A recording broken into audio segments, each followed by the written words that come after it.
Thank you so much to our friends at Riverfront Broadcasting that are doing the Pierre game. Now all we have to worry about is the transmitters.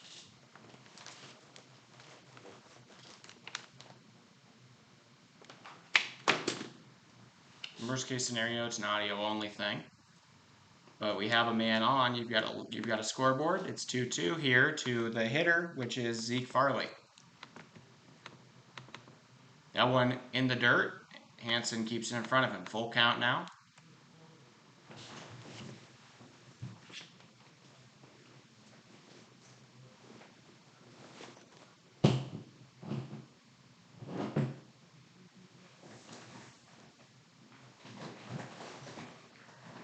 Hopefully that'll do something.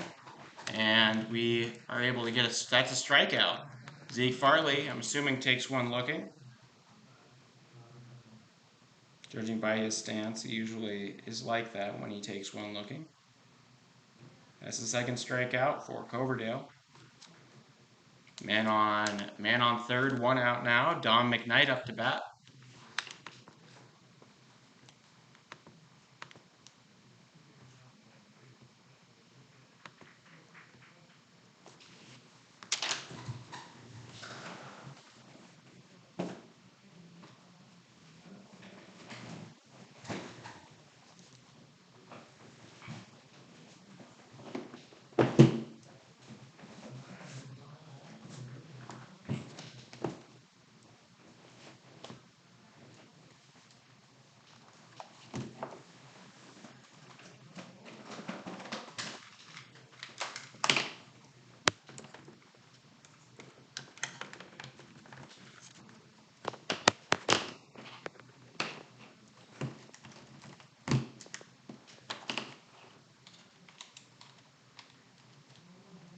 Okay, so it's 1-2 here to Roberts. Or sorry, to McKnight. Takes one inside.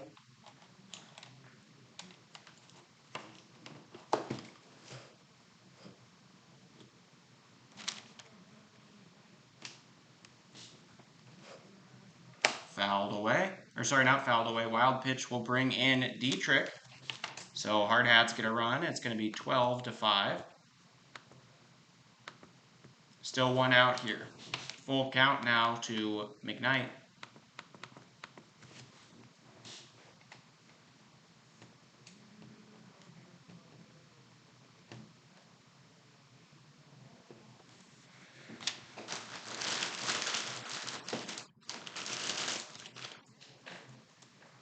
So he'll walk McKnight.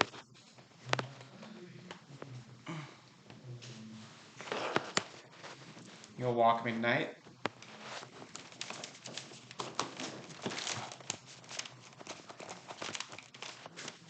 I'm an engineer at heart. There you go.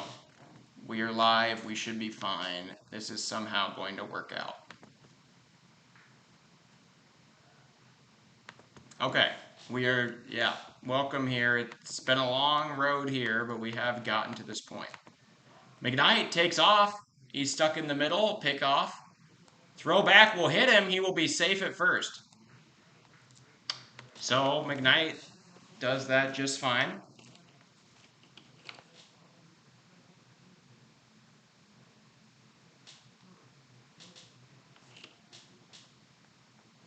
Hardhats have scored 2 in this inning.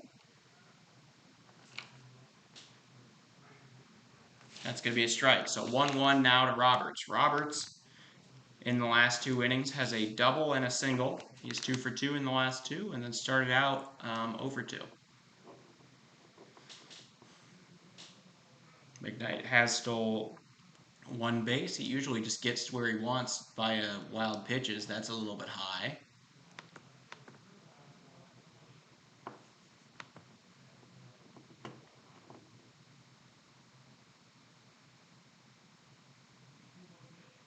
Taken high, McKnight easily steals the base. He gets over to second easy.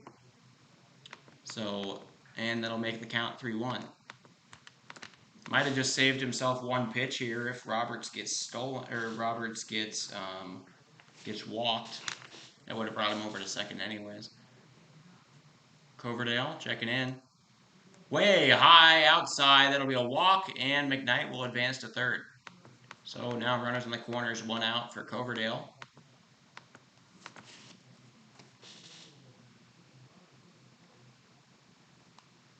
This is the same issue we saw with Pierre when they came to Rapid City. They have a lot of hitting, a lot of offense, they can really, hit just fine. Their pitching is always where things fall apart. Hardhats beat them 15-5, and then on a walk-off 9-8.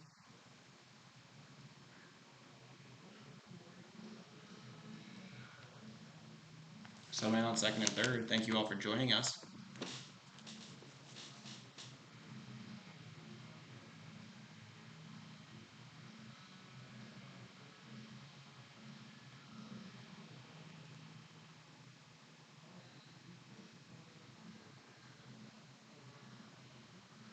We're live again.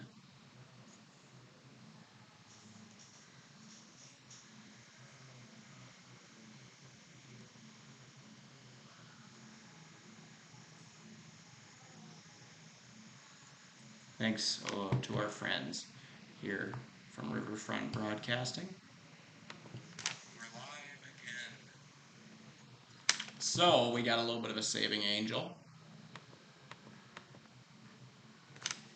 I'm going to post that on the social media.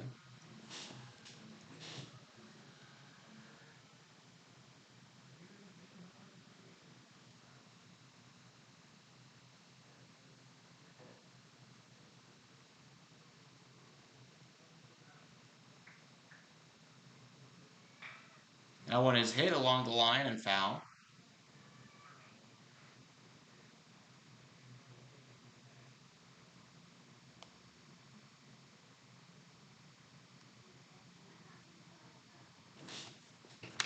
All right.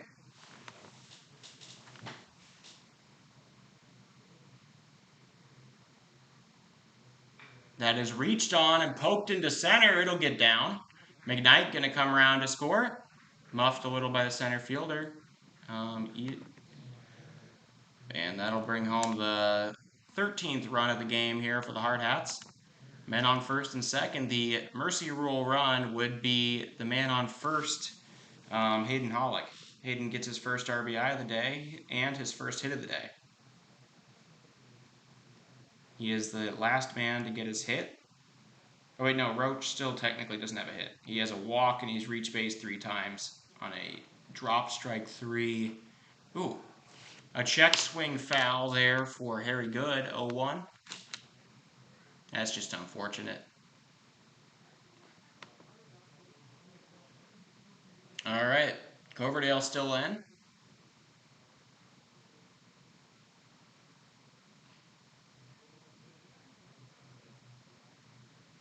Takes the strikes. Takes the strike, so 0-2 now for Harry Good.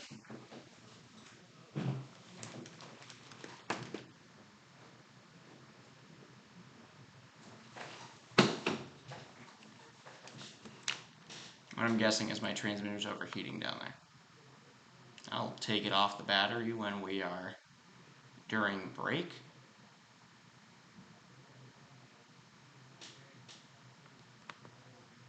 O2. This'll do for the moment. In the dirt, gets away. So now coming around, Roberts to second. Roberts to third, Hollick to second. And it is 1-2 to Harry Good. So now 2 men in scoring position for Good. Good has a double, a home run, a walk, and a strikeout today. Those are in the last 4 innings. This is his 5th at-bat in 5 innings. Takes one inside, doesn't get hit, nearly does. 2-2.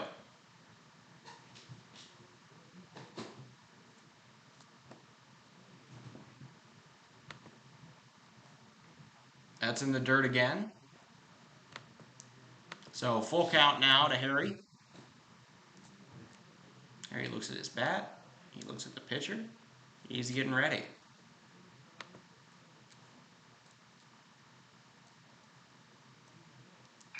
He fouls that one off. Nearly hits Coach Torvey.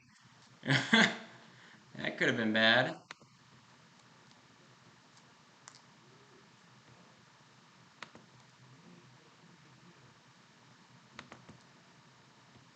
So we remain full count now.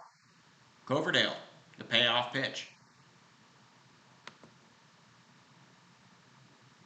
In the dirt. That'll load the bases.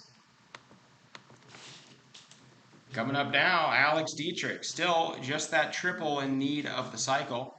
But Hardhats have one out and the bases loaded. They have stranded the bases loaded both of the times in the last 2 innings. So, you know, get optimistic at your own risk. That gets away. So coming around to score will be Roberts. Roberts touches home. Both of the other men will touch the bag in front of them. And Hardhats make it 14-5. One more run, that man from third, would put the Hardhats up 10. Actually would put him at 15-5, which was the score of game 1 when they played in at Fitzgerald about 2.5 weeks ago. Taken high. 1-0. Or sorry, 2-0, because that was a wild pitch earlier. Hardhats have scored 4 in this inning. Coverdale gives him 1. Dietrich grounds it. Foul. So, there you go. Like I said, Dietrich just needs a triple for the cycle. He has a homer, he has a double, he has a single, and a walk. So he's 3 for 3 with a walk. He swings at that one. 2-2. Thank you, everybody, for tuning in after all of this mess.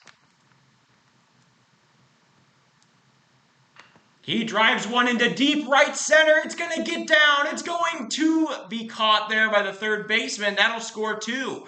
Hardhats score 2 more in. 2 RBI single. Alex Dietrich. How about that? Hardhats now lead 16-5. Remember, the game doesn't end until the end of this inning if the Hardhats lead by 10 or more. Coming up, the only man not to hit this inning so far is Roche, the only man without a hit in this game, actually. Hardhats have scored they're up to 6 runs in this inning.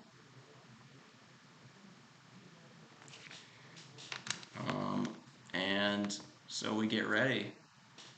Dietrich taking some crab steps over at first.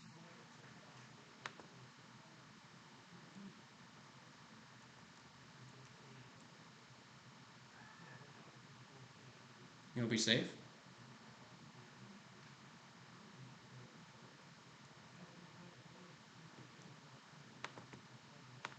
Oh, 1-1. That one is skied in foul into the street. Reminder, we have a street off of left field. Like a whole street out of your view on the left side. That's like used by people at this very moment. They could totally get a windshield full of baseball. Okay, there we go. Wild pitch. Dietrich over to second. I'd say there's been a few wild pitches in this inning. How about I count them? 1, 2, 3, 4, 5, 6. 6 wild pitches for Coverdale in just this inning alone. So 2-2. Now to Roche. He takes one in the dirt. Full count. Dietrich heading for third. Hansen throws. Not going to be on target. So that'll be number 7 in the wild pitch department. Count stays full, 1 out. Roche looking for his first hit of the day. He is now second on the team in batting average. That's a strike. I think that Roche realized it was a strike. He tried to play it off by throwing his bat out of the way, but that was a strikeout looking. And so somehow, for the first time today, I don't know how either, but Philip Bantz is going to come up for his second at-bat of the inning. Yep. Nobody has second at-batted. We've gotten to 9 a couple of times, but never all the way through the order. So 1-0 here for Bantz. He swings on one, and the second baseman underneath it. Sanderson handles it. That'll be the final out. So out number 3, Hardhats score 6 in the top of the 6th. They make the lead. They make the game a 16-5 ball game, 11-run lead. If they close out this inning without allowing a run with Eli Kelly on the mound, that would mean Hardhats would walk away with a mercy rule victory, and they would go into game 2. All right, so bottom of the 6th coming up.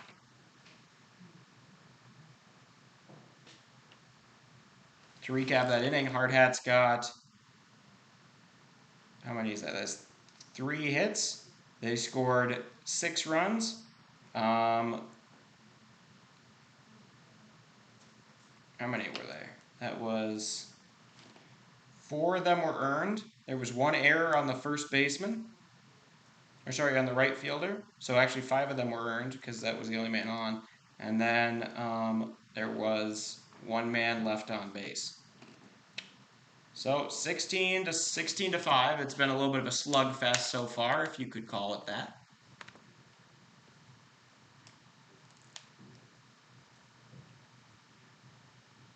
It's a cloudy day here at Hyatt Stadium in Pierre, South Dakota, the capital.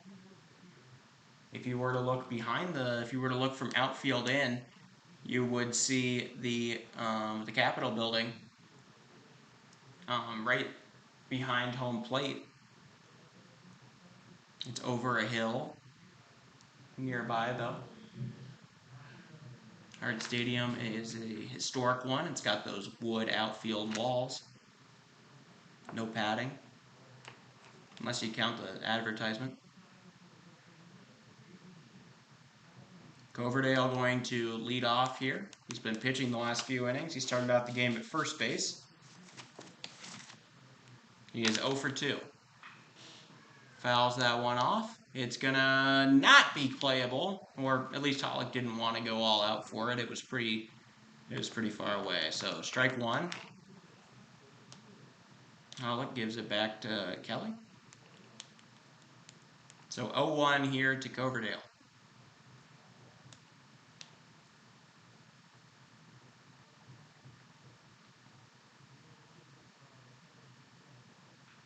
Fouled off.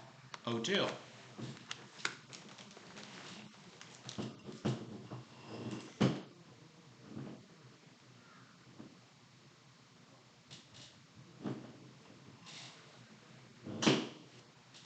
All right, 0-2. He drives it right back up the middle. Single there for Coverdale to lead off the inning.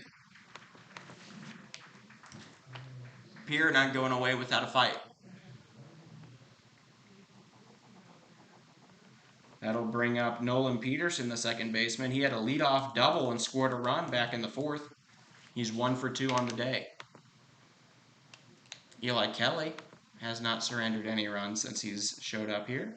Well, I mean, he surrendered 1, but it wasn't his. It was a man left on third by Palmer Jacobs. It'll be a ball 1. Here to Peterson. Coverdale, not necessarily the best base runner. There were 2 base running errors when he was at Fitzgerald. Adds a strike, 1-1. Once again, I do want to thank Pierre and our friends at Riverfront Broadcasting. They're broadcasting this game for Pierre. My dad works at Riverfront Broadcasting as well, though in the Rapid City section. So 1-1.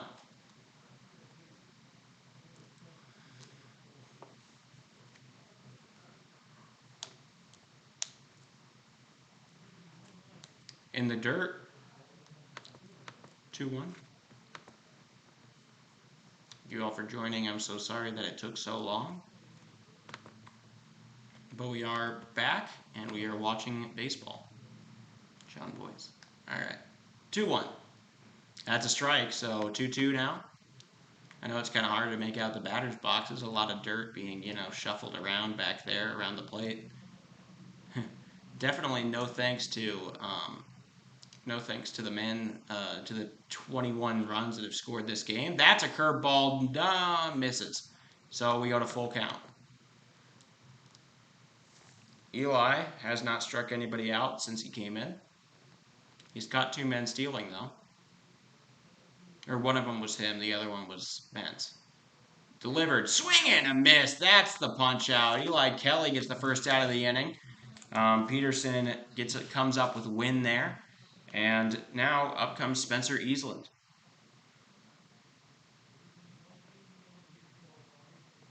Eastland is 1 for 2. He got an RBI double back in the fourth.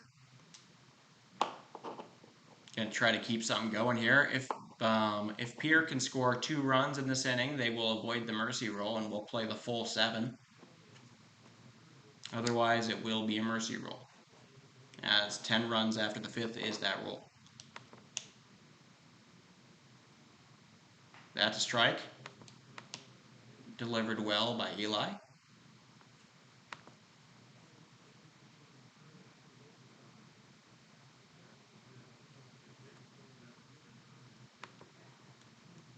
Oh, 1. Coverdale still on first. Swing and a miss. Strike 2. Eli throwing plenty of strikes in a row here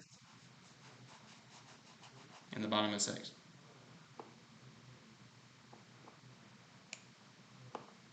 That's a breaking ball right in the zone. Catches him staring, and that'll be out number 2. Eli Kelly gets a second K of the inning. That one looking. And 2 outs now. As it reads, we will go back to the top of the order for Matt Hansen. Matt Hansen, the right-handed catcher, is 2 for 3 on the day. Has Coverdale on first, though. He's all dirty. He's done some sliding, tried to steal a bag or 2. He got caught stealing back in the 4th. And successfully stole in the 1st. So, ball 1, 1-0 now.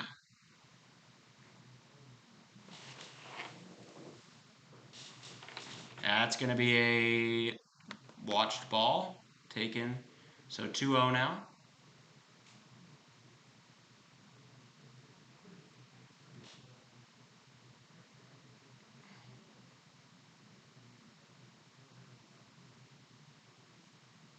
That's taken out. So 3-0.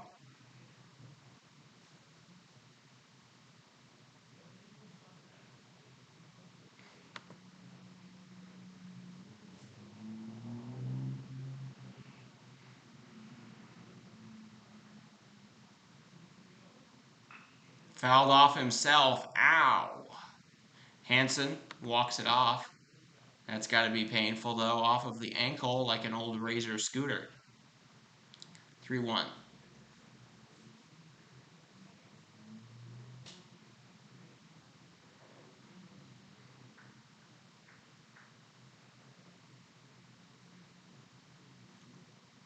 That one grounded up the middle. Eli Kelly knocks it down. He doesn't realize that he did, and that'll be a infield single.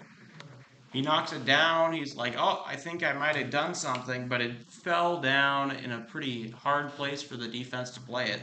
So an infield single for Hansen will keep the inning alive, put a man on second, still 2 outs. Coming up now is the NDSU tight end, Jet Zabel. He is 0 for 1, but has a pair of walks, and was caught stealing to end the 4th. Taken, dropped there by Bentz. He collected it, but kind of lost it as he came up for air.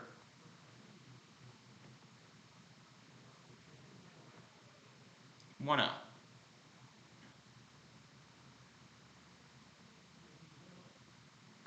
Grounded off or fouled off himself again. Ow, it just keeps on happening. To righties and lefties, looking at 1-1. Zabel, a junior, he will play 1 more year of high school ball before he goes off to play at NDSU in the Fargo Dome. He's a 3-star tight end for the class of 2024. He also was a great hitter in the series that that Pierre Post State had here in Rapid City. That one is flown into right. Good underneath it. He makes the out. So nobody scores. That'll be the game. Hardhats win 16-5.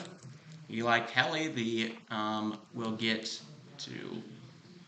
I believe he won't get the save, but he'll be, rewarded. He did okay. He did a pretty good job. He didn't allow anything. He pitched, what did he pitch? He pitched 3 innings, He earned no runs and threw 2 Ks. The winning pitcher is Palmer Jacobs. Losing pitcher, Miles Doyle. Hardhats put it up. That'll be the end of Game 1. Make sure you stick around. We'll have Game 2 for you in a minute. I've got to go thank those people real quick.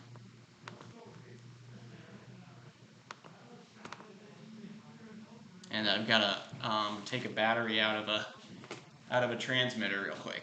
I'll be back in a minute.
All right, thank you everybody, and welcome back. Hardhats win Game 1, 16-5. They improved to 31 and 18 on the season. Once again, thank you so much to our friends at Riverfront Broadcasting. That improves our win streak to 4 in a row.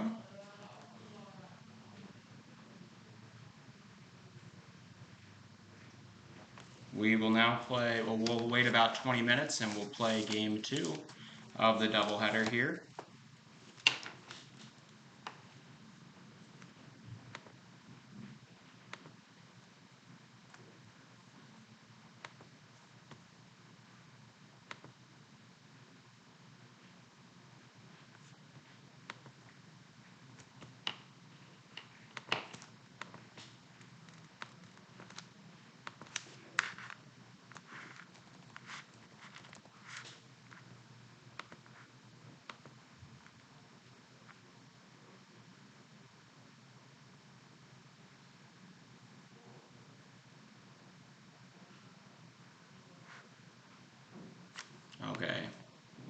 Thank you all.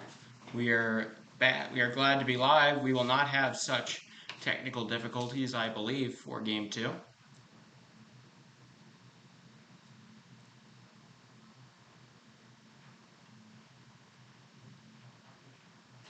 We win game 1. That moves Pierre to 5-20. Might I add, they have a great defense.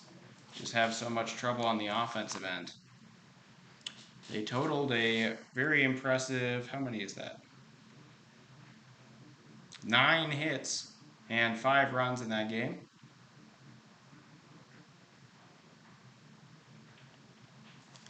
All 5 of those are into the starter, Palmer Jacobs. We'll see who starts off game 2. The boys are getting their dinner right now. They're raking all of the, some parents and whatnot are maintaining the field, setting up the batter's boxes, and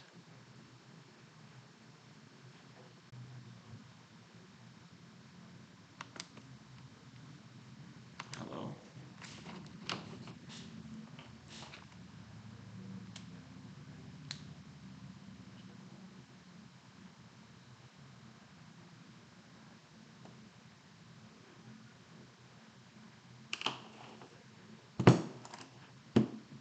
There we go. Alright, we're back. There was some network issues. So, Hardhats, I know you guys couldn't see it. I'll recap the whole game for you real quick. In the first inning, 1, 2, 3, they scored nothing, didn't get a hit, nothing. Then, in the top of the second, start off double with leadoff double Harrison Good, followed by a RBI double from Alex Dietrich. Aaron Roach gets on via a wild pitch on the full count and a drop strike 3 kind of situation.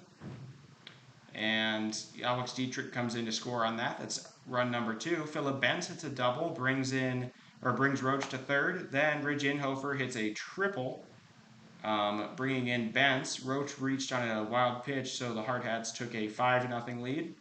A single from Don McKnight brought home Inhofer from third, and he stole a base, and then we had 2 straight outs. Then, top of the third, leadoff homer, Harry Good, followed by another homer right after it to Alex Dietrich, then a walk, then a strikeout, then a flyout, then a single that brought in Aaron Roach from third base after he stole 2, and then a strikeout. So that's 3 runs in the top of the third, making it 8 to, I believe it was 8-3 at the time.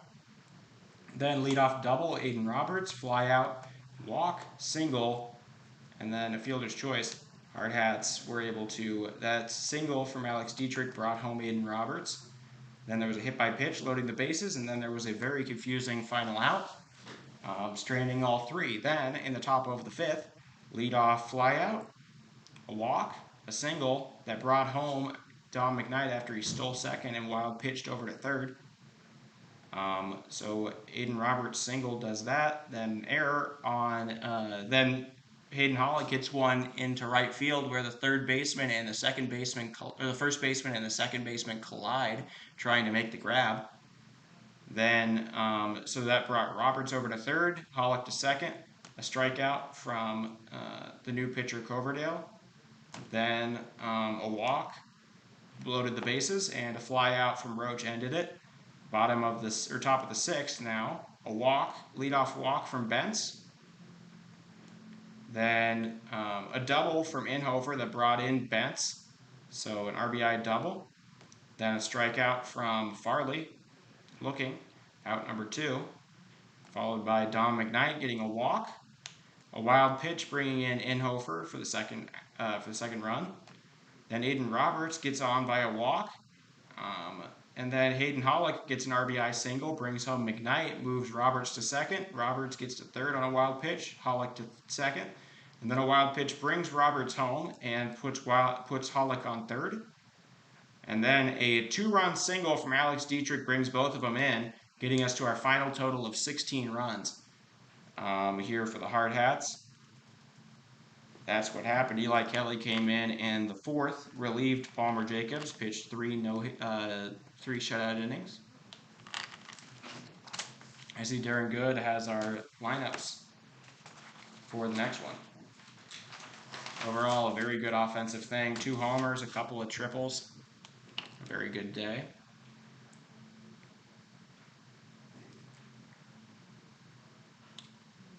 Glad you all are tuning back in. Yay. We are in between games. Hardhats won the first one 16-5, as you can see.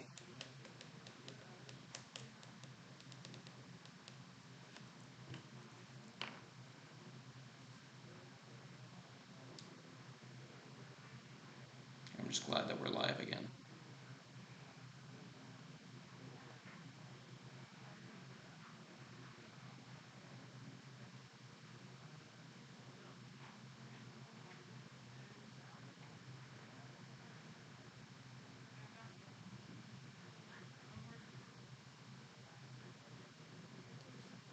All right. We should be in those lineups real soon. It is 7:29 local time, so a little bit behind schedule.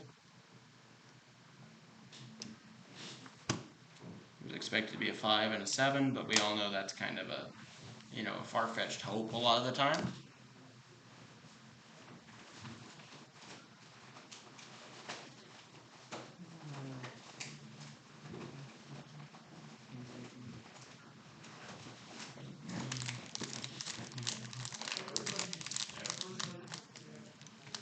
And so here we go. I got our lineup. I got the lineup for the other team. For post 8, Pierre post 8.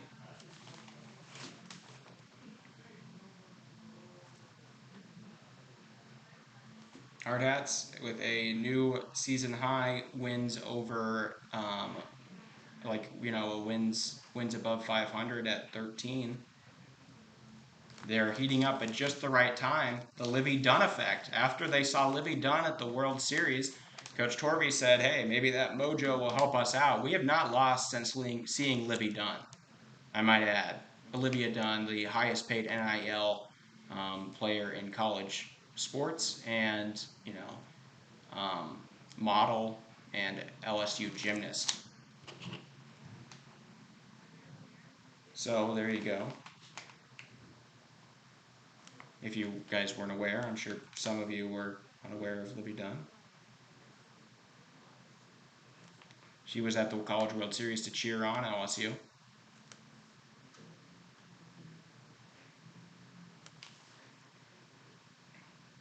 The first game ended 15-5 in the series in Fitzgerald, but then it was 16 or what? Then the next game was really close. It was a 9-8 walk-off win, where Phillip Bentz grounded one, and it was muffed by the shortstop, bringing in somebody. I believe it was Roach from third.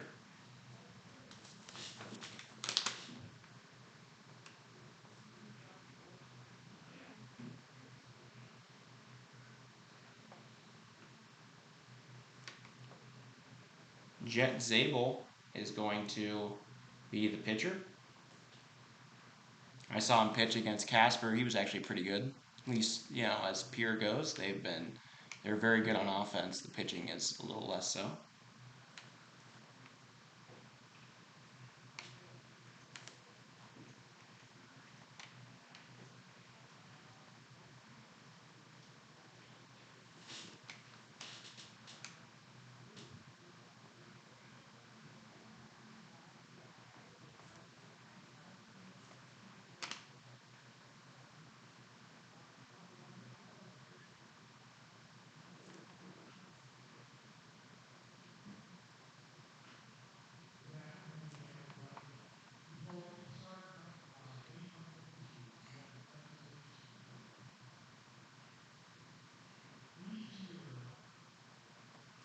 Okay, it appears that we are getting close to starting the second game.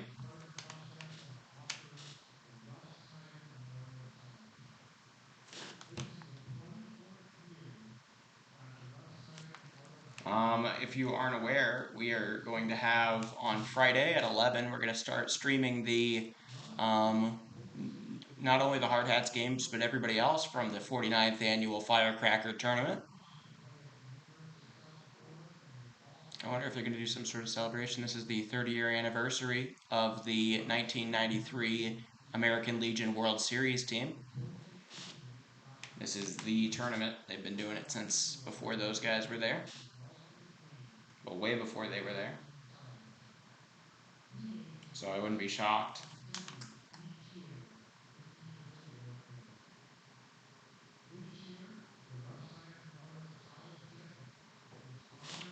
Okay, I'm getting that lineup down.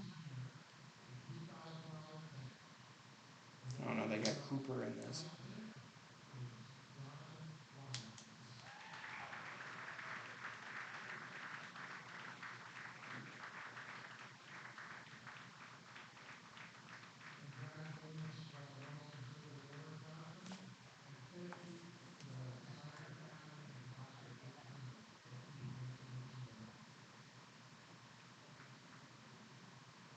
Okay, there we go, and then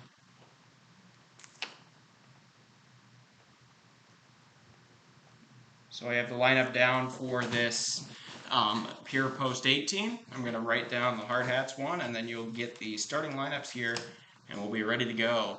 Standing out there in center, taking some extremely long toss. Oh, I believe that's Alex Dietrich. Oh no, it's Tate Crossweight. Practicing his throws to the infield.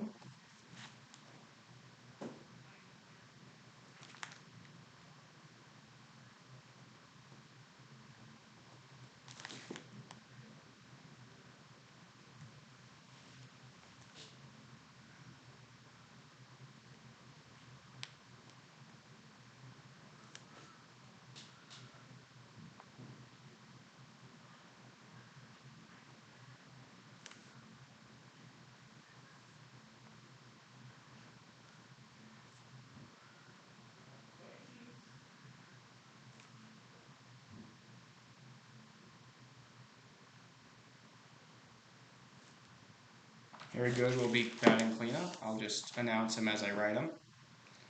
Then at the 5th slot will be Alex Dietrich playing first. Followed by Ridge Inhofer at catcher instead of center field. This is a pretty standard Ridge Inhofer catcher lineup. Aaron Roach will be playing defensive third base and batting 7th. Following him will be the left fielder Tate Crossweight. He had a tremendous game. He went 3 for 4, hitting everything but the triple. What could have been a cycle against Millard West.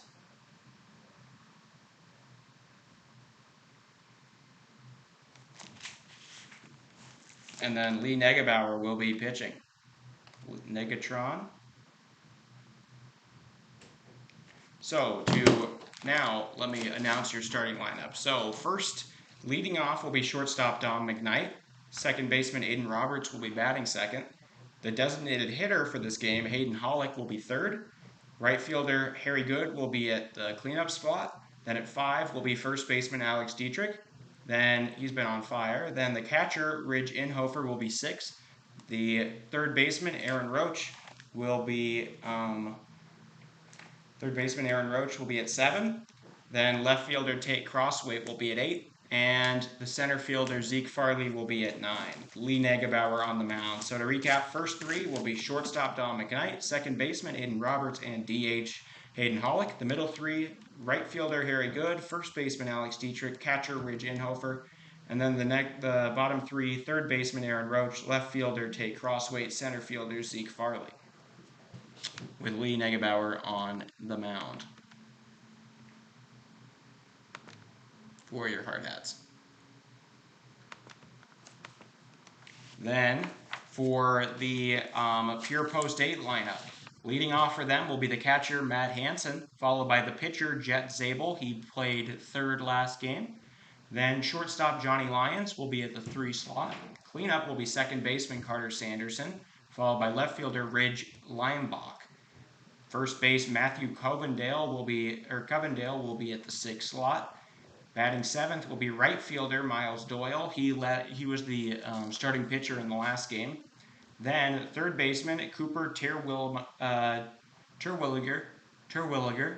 Cooper Terwilliger will be at the 8 slot, and then the center fielder Spencer Easlin will be at 9. Jet Zabel on the mound. So their first three will be catcher Matt Hanson, pitcher Jet Zabel, and shortstop Johnny Lyons. Their middle three: second baseman Carter Sanderson, left fielder Ridge Linebach, and first baseman Matthew Covendale. And then the bottom three will be right fielder Miles Doyle, third baseman Cooper Terwilliger, and the catcher Spencer Easland. So there you go. That's your lineups for the games. I'm going to reset our thing. If you're noticing the yellow, I mean, I guess it's more visible. It's kind of a weird shade. I wouldn't have gone with it personally, but that's what the website I use is using. So we'll get set. A little bit of short, some toss going out there. Hardhats now 3-0 against Pierre. Pierre's been fantastic. The people of Pierre have been great to us and whatnot. Of course, the broadcaster just saved us.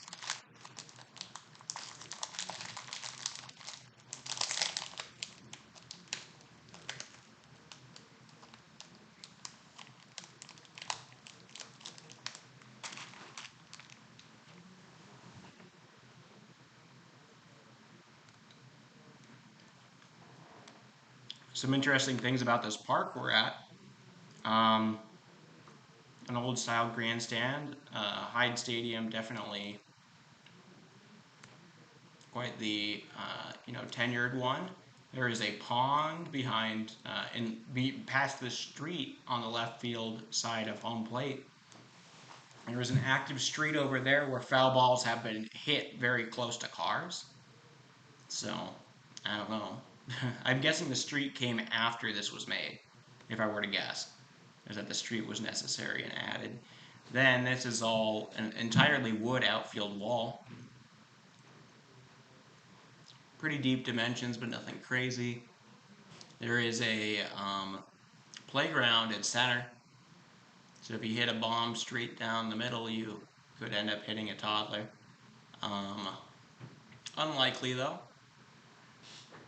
Then train tracks and right. How about that? It's got everything. Absolutely everything. And then it's got like a little bit of a park situation in left. So, there you go.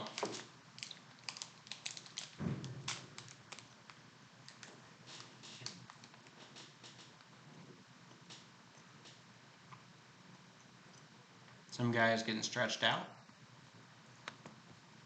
Thank you all for joining us. We finally got a light based on the help of one of our fellow broadcasters, one that is from Riverfront Broadcasting doing the Pierre game.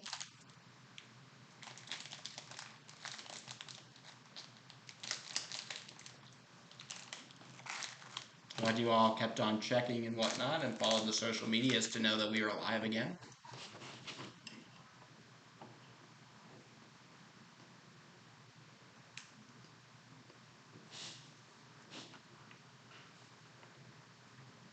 Just to fill in some time here, let's take a look at some of the scores around the MLB, as that's the only major sport going on right now, except U19 World Cup is going on in basketball, which is fun if you like college basketball as much as I do, because that's going to be some of your top recruits coming up. Victor Wembanyama, Zach Edey, and Chet Holmgren were three of the big ones in the last tourney. So there you go. Some finals here. The Mariners lose to the Nationals 4-1. That's very unfortunate. Nationals did just beat the Padres in the series, though.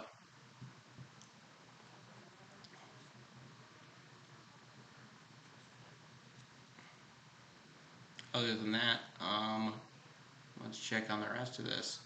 Some of the Hardhats going into the outfield now, or all of them are going into the outfield. there's Torvey, making sure that he's just, he's picking up his stuff. He'll exchange his scorecard. Oh, they're all getting set to do their run, their sprints. Or poles, as they call them, I think.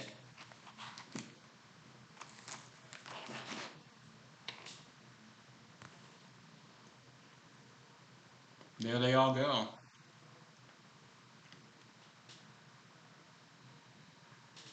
Even Wilson Kiefer.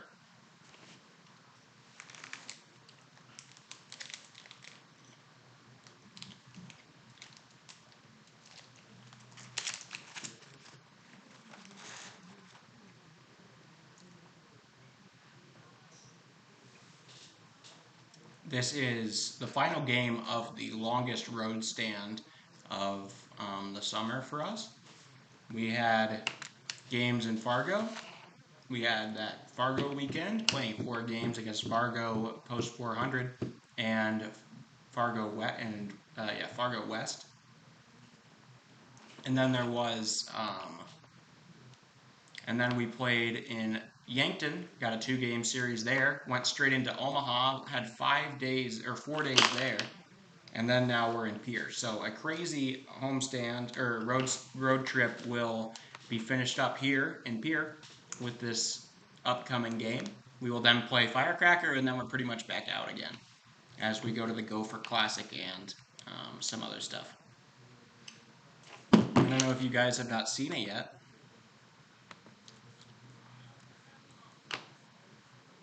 But Firecracker Tournament, star-studded cast.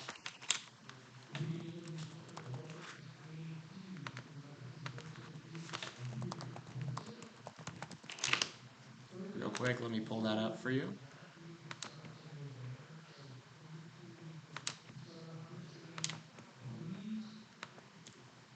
I should have been doing this sooner. There you go. So there are the participating teams for the Firecracker Tournament. We've got, of course, your Post 22 Hardhats. They're 31-18 now. Then we have Premier West from Arvada, Colorado. They're a club team. Oh, national anthem.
All right.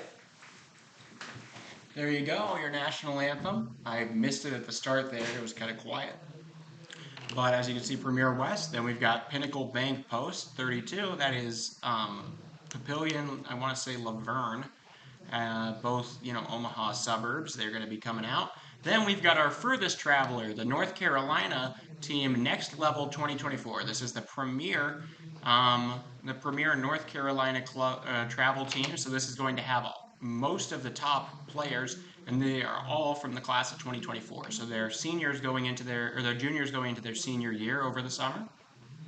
So there you go. Then we've got Rocky Mountain Lobos from Fort Collins. Then the Colorado Pueblo Azteca, they look like quite the team. They're 18-3 at the moment.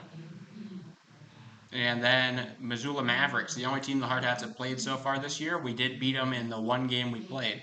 And their game will be on July 2nd, that night, when we will have our fireworks show. That's going to be a Sunday. If you are thinking about going to that, make sure you go to a lot of these games. This should be really fun. 49th Annual Firecracker Tournament.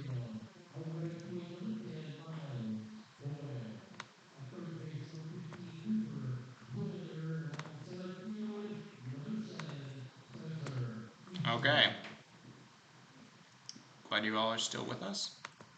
And we are going to actually be live this time. So we're going to enter the top of the first now. Hardhats are going to get their turn. Jet Zabel on the mound. Leading off for the Hardhats is Dom McKnight.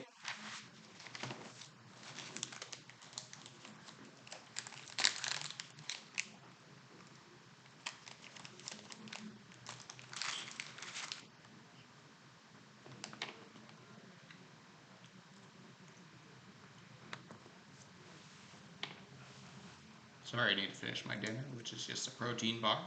Thanks, Mom.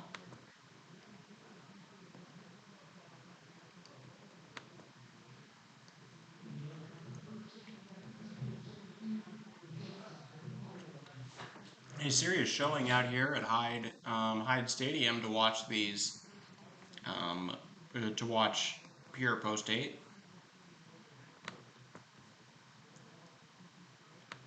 So Dom McKnight coming up. He'll lead off the Hardhats, the ump, cleaning off home plate. It's a little bit brown, but hey, you can't solve everything.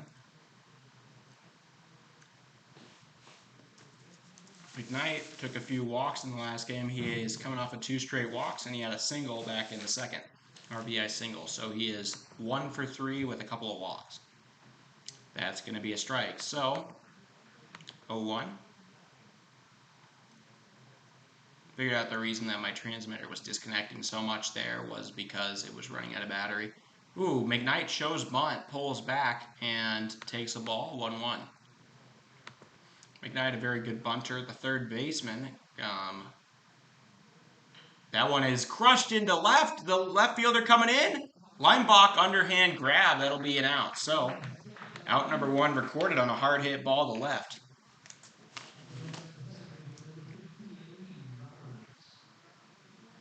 Aiden Roberts now up, the man that they are now calling Mighty Mouse. Maybe a little bit more appropriate than AR-15. But he had a double and a single last game. He's 2 for 4 with a walk. He takes the first ball.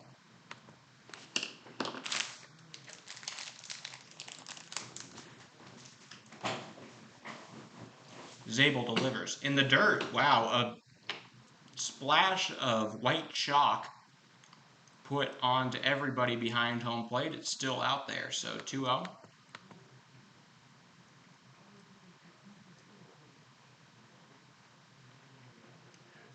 Now, 2-1, taking strike.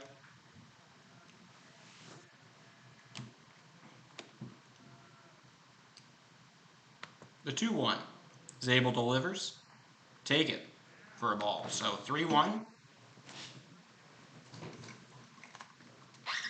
Sorry if I sound a little bit off today. I'm just kind of shaken up by the failure to start our streams on time and get them to work. That one is swung on, hit to second base. Sanderson takes it off of his chest. That'll be the out. So out number 2 recorded. A little bit of a fumble there with Sanderson, but he seems to handle it just fine. 4-3 put out is the second out. This is reading a lot like the start of last game where the Hardhats went 0 for 3. They went 1-2-3 in the first. And then they, put up 6 in the second. But, details.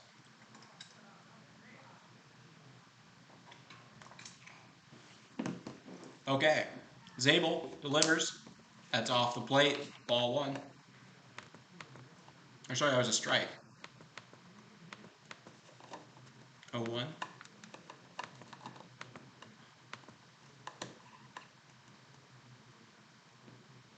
Taken, inside, gets past, all the way back to the brick backstop we have here, which I think is very tasteful and nice. Some of our players are sitting down on it. That's going to be a ball though, 1-1. The lights are turned on here, and Pierre, that one grounded into the gap. That'll get into left. So a single there. Hayden Hollick gets the Hardhats their first hit of the game, and that'll bring up Harry Good. Hollick took 4 at-bats to get his first hit. 5 at-bats to get his first hit in the other game. He does it on the first one here.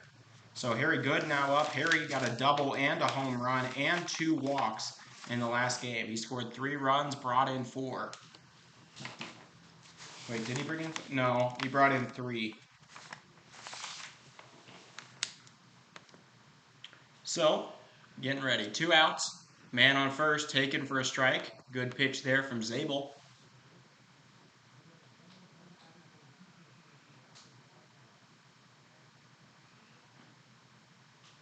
The 0-1.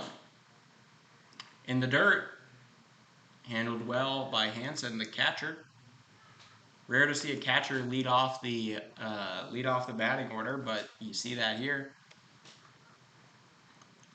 You also saw it with one of the teams we played in the tournament. I think it was Pat Hagee. Yeah, the Pat Hagee Patriots. They had somebody lead off. That was a catcher.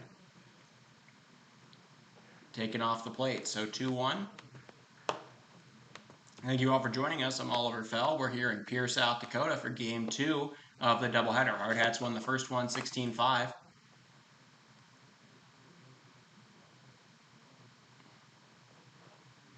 The pitch. Inside. So 3-1.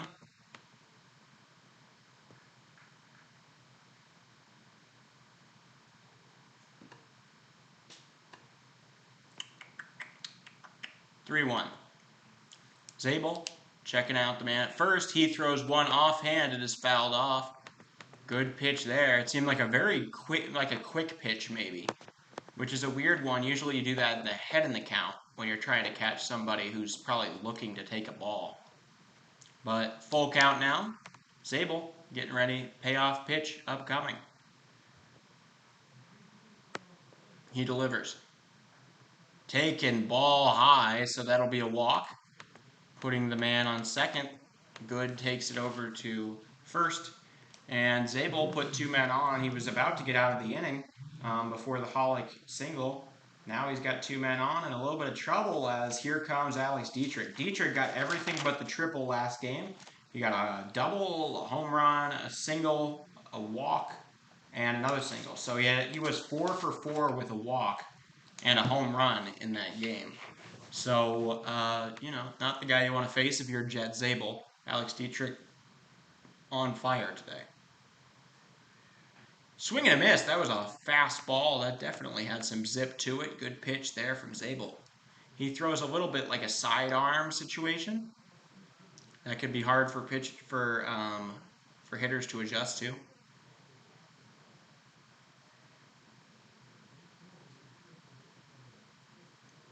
Zabel delivers. That one is hit into right. It'll get down. It's fair. It gets past the right fielder. He drops it. Coming in to score is going to be Hollick. Now good. Now running over to third is going to be Dietrich. On the day, he's got a single, a double, a triple, and a home run. The cycle on the day, Alex Dietrich gets it. Actually, I'll go to that as a single with an error, but I'll call it a triple. 2 RBI single for Dietrich. And the Hardhats take a lead. 2-0. So after, all of this happening on 2 outs, rallying with the Hollick single and a walk from Good, and then Dietrich gets his 2 RBI single before the error in right on the right fielder moves him over to third. So Inhofer now up. He's got a man on third to bring in. That's going to get away, and Dietrich was not feeling it. He nearly pulled something in his knee there. He really had some trouble planting in the dirt. He's a little frustrated. I think he thought that something else was going to go on, but he had time to get in there. So that'll be a ball 2 to Ridge Inhofer here. 2-0 to Inhofer. Delivered. That's going to be called strike. Good pitch there from Zabel at the letters.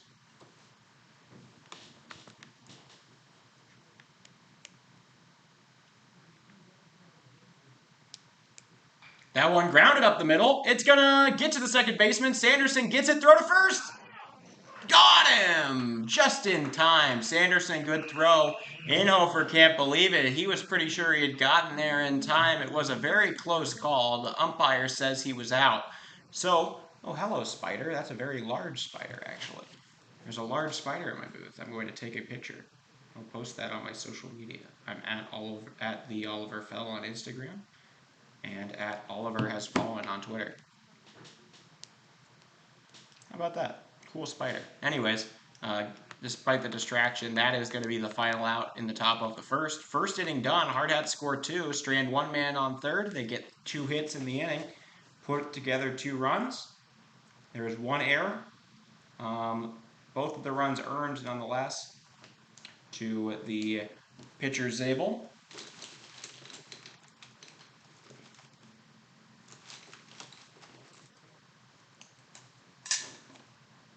I actually used through a pen's ink. That's something that you don't see every day, right? Yeah. Okay, good. I'll leave it. Nice. All right. Ridge Inhofer did ground out to the second baseman. It'll be out number 3. Yeah, so 2 hits, 2 runs. Both of those earned. There was 1 error, and 1 man was left on third. It is 2-0 Hardhats entering the bottom of the first. Out comes Lee Negebauer, our 6'6" junior lefty. He's going to be big in this tournament we have upcoming. I believe that our super senior Palmer Jacobs, an all-state selection for 2022, is going to, I believe he's called what the laymen like to call dibs. I am one of them. But dibs has been called on the firework night. That game against Missoula, so I believe Palmer is keeping his eyes out, getting ready for that one. Negebauer might be saved for when we play that that nationally ranked. Oh, I didn't even mention that team from North Carolina, that next level baseball team, nationally ranked in the Legion level. It's a very, very good team. So, we all tap our helmets, we get set. And leading off for Pierre Post 8 is going to be catcher Matt Hansen. First pitch, strike right down the middle. Good pitch. 0-1. Negebauer, known for racking up K counts. He has been a little bit quiet in the K department recently. Takes one inside. Wait. Strike. 0-2. Hit the inside of the plate. Inhofer, something with his helmet he wants to adjust. 0-2 here. Negebauer getting set.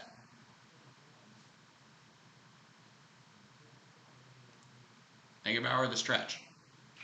Grounded through the hole, so that'll be a leadoff single for Hansen. He did that to start off the last game. Got a leadoff single, and Pierre scored 3 in the bottom of the first in that game. That's a leadoff single in the 0-2 count for Hansen. Now bringing up the 2-hole hitter and pitcher, lefty Jet Zabel. Zabel had a great time in his series against Casper and us back at Fitzgerald. That one is drilled into right. It's going to keep on going. Is it going to stay fair? It is. So now coming around to score is going to be Hansen. Hansen coming in. Zabel stops at 2. The throw to home, high and away. Zabel's going to head over to third. So a double brings home a run, makes it a 1-run game, and now the tying run sits on third with the RBI double from Jet Zabel. How about that? Still no outs here. Back-to-back hits to lead off this game. RBI double from Zabel, bringing home Hansen. Now comes up the 3-hole hitter, Johnny Lyons.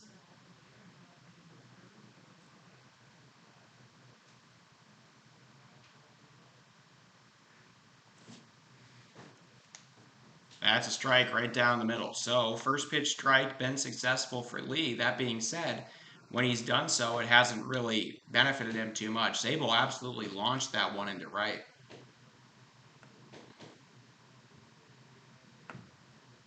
Oh, 1 now.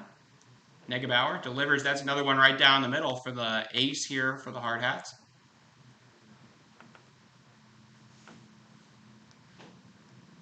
Negebauer going to have a hard decision when he gets out of high school between baseball and football. He also plays basketball, but he is the quarterback for St. Thomas More. That one is grounded, and it will be fair. Wait. Oh, good play. Aaron Roach sits off of it. He waits for the bounce and twist to undo itself on the ball. He realizes the kick That's a very, very smart play from Aaron Roach. He lets it go foul, doesn't allow the infield single, and coming back with an 0-2 count is Johnny Lyons.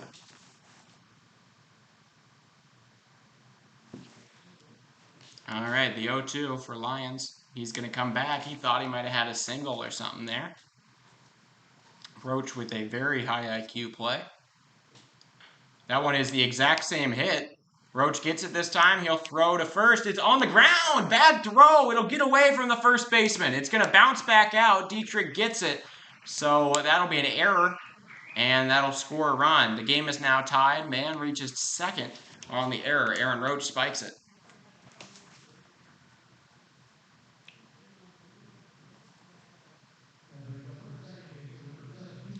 Hardhats' first error of the day at all. It was an RBI nonetheless for Johnny Lyons. So still looking for their first out. We got a man on second. Coming up now is the cleanup man, Carter Sanderson.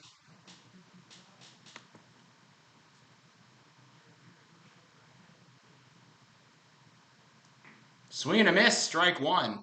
Negebauer once again getting ahead in the count. It hasn't seemed to have benefited him too much. He still needs an out. Infinite ERA right now. He's earned both of those 2 runs.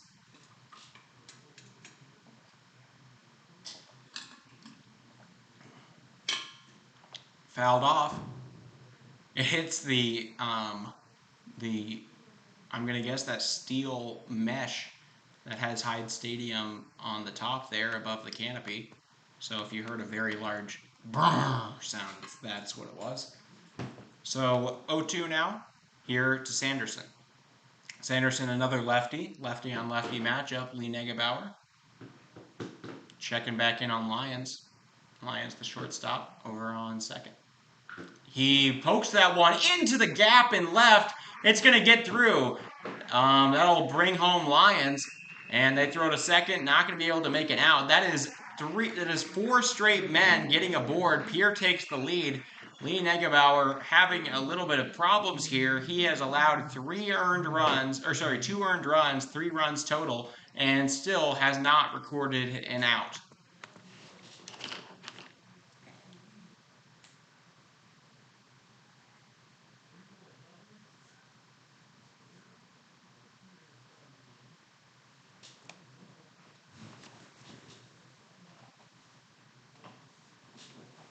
Okay, RBI double, Carter Sanderson, bringing up Ridge Limbach.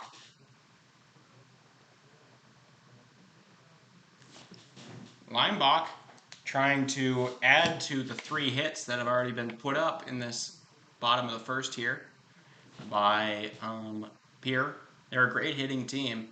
As you can see, that's inside ball 1. First time he's been, or never mind, he got a strike on strike 1, so it's 1-1. I was going to say that'd be the first time Lee Negebauer was behind in the count at any point today.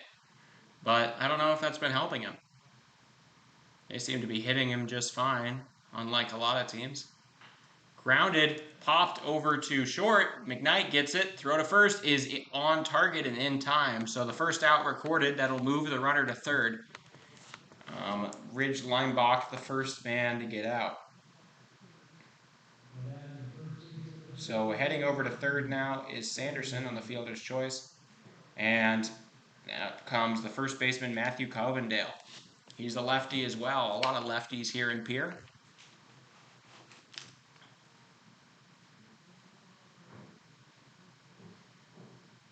That's a strike. Put it right down the middle.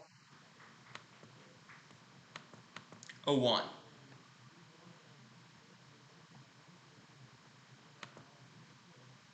Negebauer throwing his heater right down the middle every time at that first pitch. That's another one. No ball. A little bit off. 1-1. I don't have anywhere near the view to actually make any comments about balls and strikes. I can say if it's high or low. Swing and a miss! Or sorry, foul tip. Foul tip there from Covendale. Negebauer looking for his first punch out. 1-2 to the first baseman. The stretch. Delivers on the ground. It'll bounce off of the backstop. They're going to throw home. Never mind. Inhofer does not make the throw. That'll allow the man to score. Pierre makes it 4-2. This offense really coming through. That wild pitch not helping anything. That'll be the third earned run for Lee Negebauer, only in the first inning here. It's been a nightmare start for him. So 2-2 now to Covendale. They're going to clean off home after the slide and everything that happened there.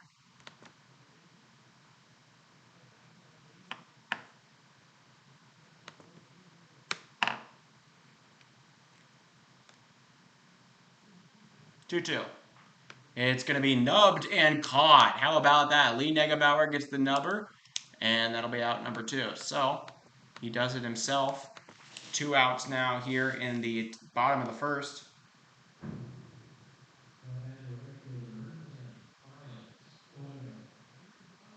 So up comes Miles Doyle, the right fielder. He was the starting pitcher in the last game here in the loss, pitching 3 innings. That's a strike right down the middle. Maybe a little bit lower than middle, but, you know, that's pretty much the same thing. 0-1. Swing and a miss. Bentz doesn't catch it, but, or sorry, that's Inhofer doesn't catch it, but never mind. It doesn't matter, really. 0-2. 0-2 count now. Negebauer getting set. He delivers high, and that'll be ball. Not able to get the man to bite.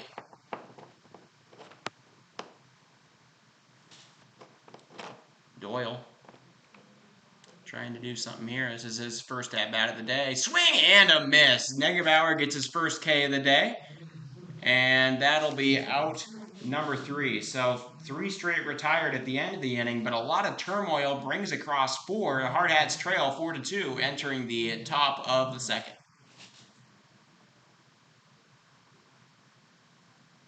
To recap the bottom of the first, Pierre Post-8 gets 3 hits. They score 4 runs. 3 of them were earned. There was 1 error on Aaron Roach, and there was nobody left on base. So 4-2 is the score here. Hardhats lucky that they got, or happy that they got all those 2-out runs earlier.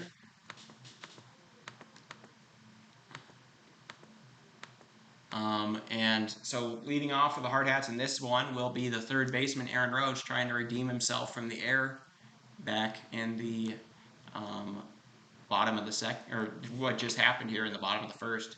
There's Aaron Roach. You can see him. He does have a different batting helmet. I believe he's the only guy with one that is anywhere near different. Everybody else just kind of has the standard red. He's got one with some white stripes and a white like trim on the bill of his batter's helmet.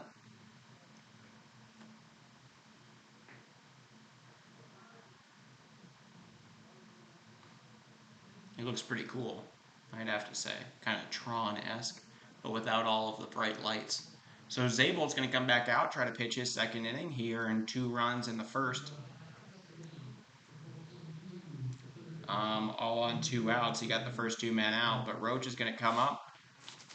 Roach was the only guy last game to not get a hit, though he did get on base 3 times and scored 2 of them. A walk's as good as a single in this situation. Corners being played a little bit in. Taken off the plate, so 1-0. Yeah, the third baseman playing in, and the middle infielder's playing a little bit deep. They're expecting some sort of grounder up the middle / through the gap, clearly. That's a strike, so delivered there. Zabel puts a really good off speed. 1-1 now.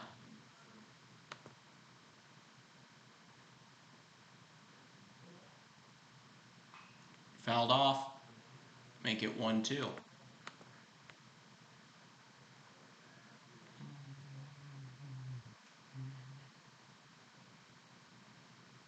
1-2 to Roach.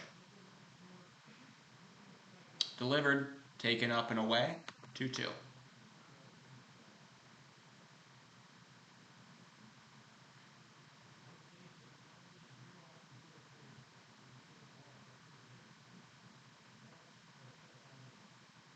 Swing and a miss. So K number 1 for Zabel.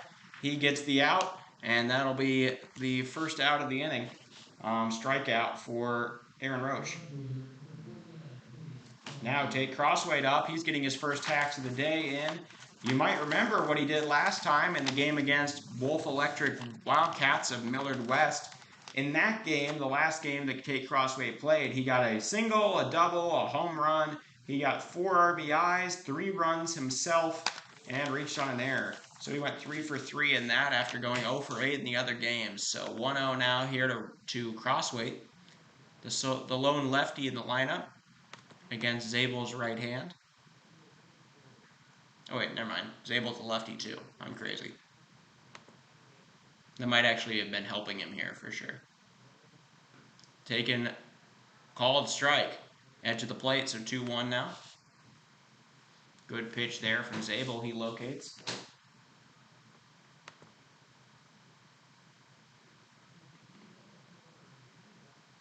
The stretch, he delivers. That one is hit into right. It's going to keep on going towards the edge, and it's in and out of the glove of the right fielder. Doyle makes his second error of the game, and that'll allow Tate Crossweight to reach. The outfielder was playing really close to the line there when that one was hit out there. He nearly caught it, but in and out of his glove. So an error by the right fielder will allow Tate Crossweight to reach first. Zeke Farley now up. Normally a leadoff man, been in a little bit of a slump lately. He went 1 for 4 in the last game with a couple of flyouts. Crossweight leading off. He does have a little bit of speed. Ooh! Farley ducks out of the way of that one. An inside and high ball on a bunt attempt. Zeke Farley gets a signal to keep on going. Keep on trying the bunt, I believe.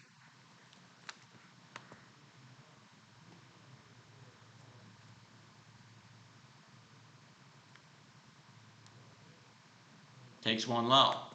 So 2-0. Looks over to Coach. Coach doesn't give him any sign.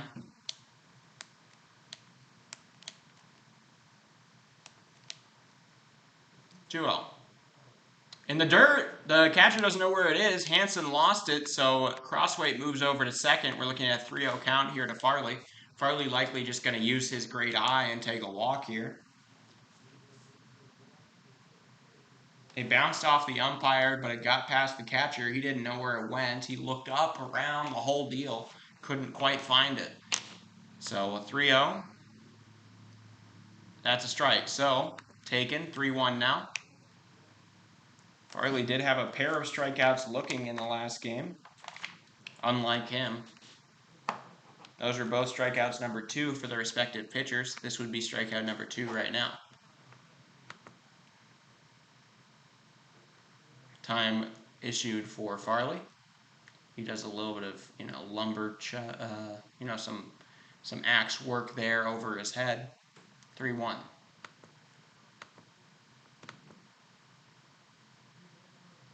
A pitch. That'll be outside, ball 4. So Farley reaches base now. Men on first and second. 1 out here in the top of the second. Tying run now sits on first with the very speedy Farley. Coming up is the leadoff man, Dom McKnight. Zabel got to watch out for his wild pitches. Crossweight and Farley, not slouches on the base paths. Still 1 out. McKnight flew out to left his last time up. Fouls that one. The catcher, Hansen, underneath it. So unfortunate foul there will be the second out of the inning on a pop-up. Just got the very inside of the bat.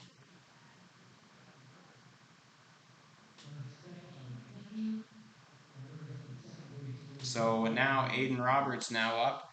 He grounded out to the second baseman his last time, though he had a very good first game. Pops that one foul. The first baseman, Covendale, going after it. It'll be out of play. So 0-1 now. 2 outs.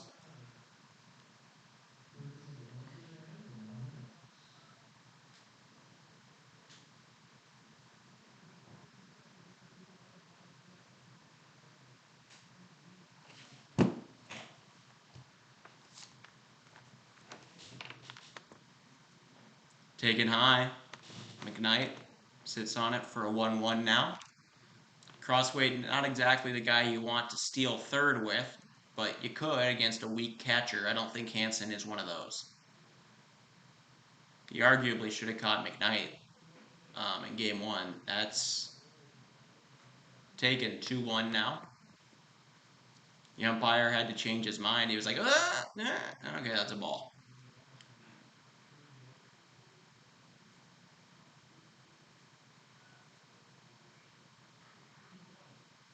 Fouled off. Make it a 2-2 count here for Roberts.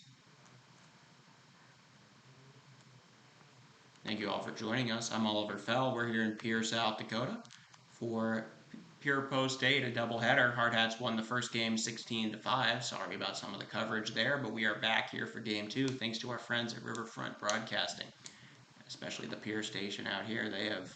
They clutched up. They let us jump on their hotspot. Reaching out and grounding it to third is Roberts. He's going to run and safe. He legs out the infield single, loses his batting helmet. Now that's athleticism. Mighty Mouse making the run to first. He uses every ounce of his strength, and he gets there before the throw. Great play on the infield single. So now, bases loaded. Coming up to bat is none other than the RBI leader on the team, Hayden Hollick.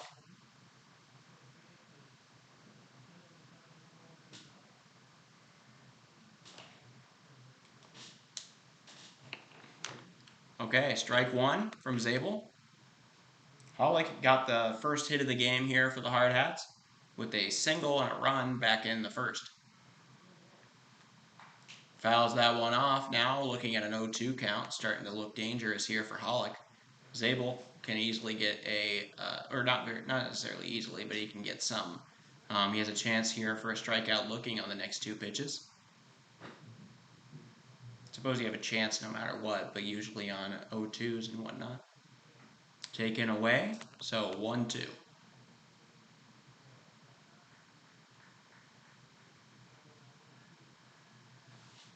One-two count here. Bases loaded, 2 outs in the top of the second. Hardhats trail by 2.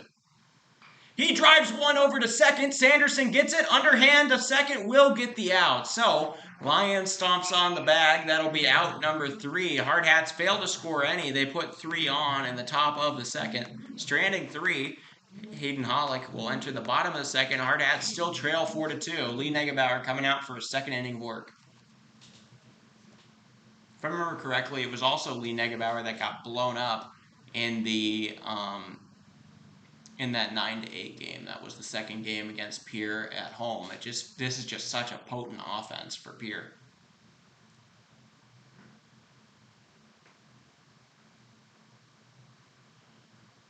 So to recap the inning, Hardhats got 2 hits. They scored no runs, no earned runs. There was 1 error on the right fielder, and 3 men were left aboard. It remains 2-4. So now facing the 9-hole hitter, Cooper. Terwilliger.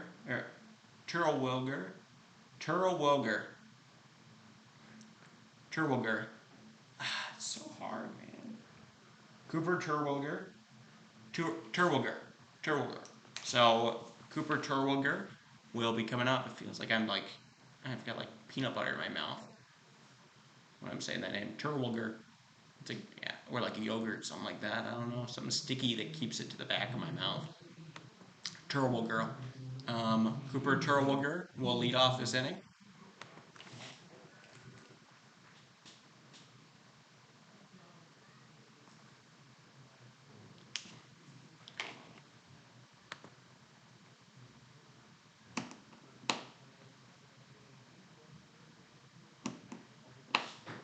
Okay, so strike 1 called on the inside of the plate. Good pitch there. Now Lee Negebauer commands the count. 0-1. Delivers. That one grounded over to third. It gets underneath the glove of Roach. That'll get into left. So a leadoff single yet again in this inning. Hansen got it in the first. That'll be a leadoff single in the bottom of the second for Cooper Terwilliger. Terwilliger. That's far more easy to say. Cooper Terwilliger.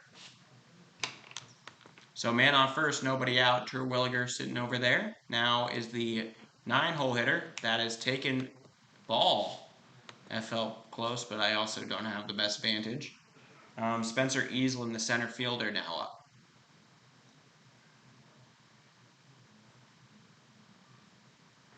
High. Ball 2.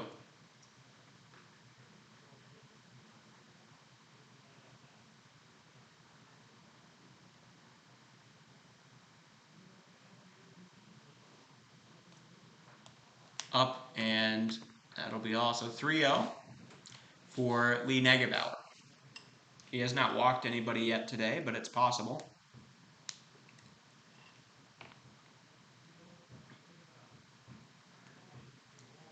Called ball. So 4-pitch walk from Negebauer, very uncharacteristic of him.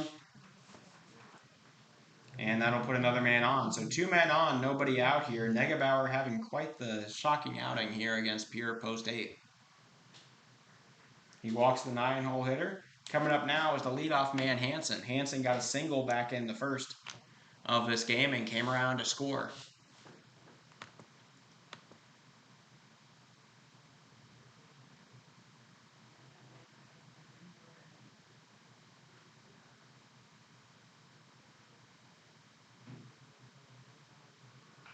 Fouled off.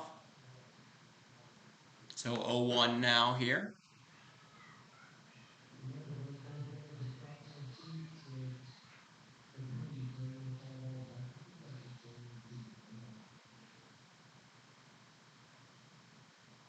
Oh, 1.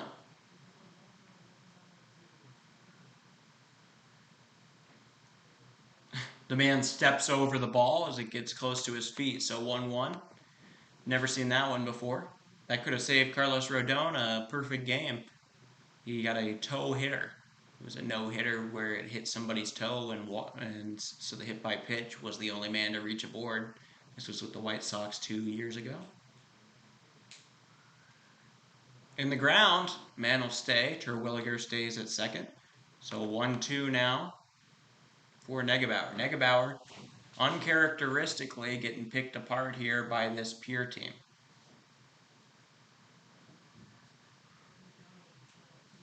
They've always had the hitting. The second game was a lot harder in Rapid City against these guys. That's going to be outside. Good job there from Inhofer. Going to have to... He doesn't like the ball. Ball no good.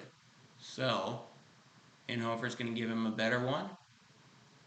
Negebauer says, yeah, this one's all right. This one's okay. So, 3-1 now. In danger of walking his second straight batter. Still no outs here in the top of the bottom of the second.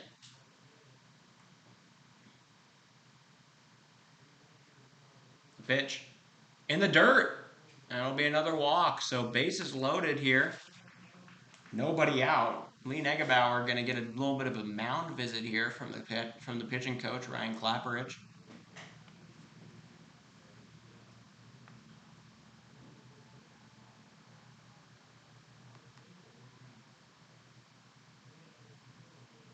Like I said, this is very uncharacteristic of Negebauer to have this kind of outing where he's, allowing a lot of hits and walks. He's one of the best pitchers on this team. I believe out of all starting pitchers, he carries the lowest ERA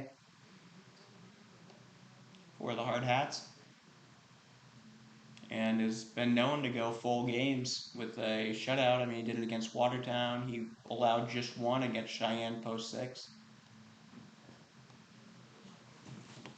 Negebauer almost certainly D2 bound, if not D1.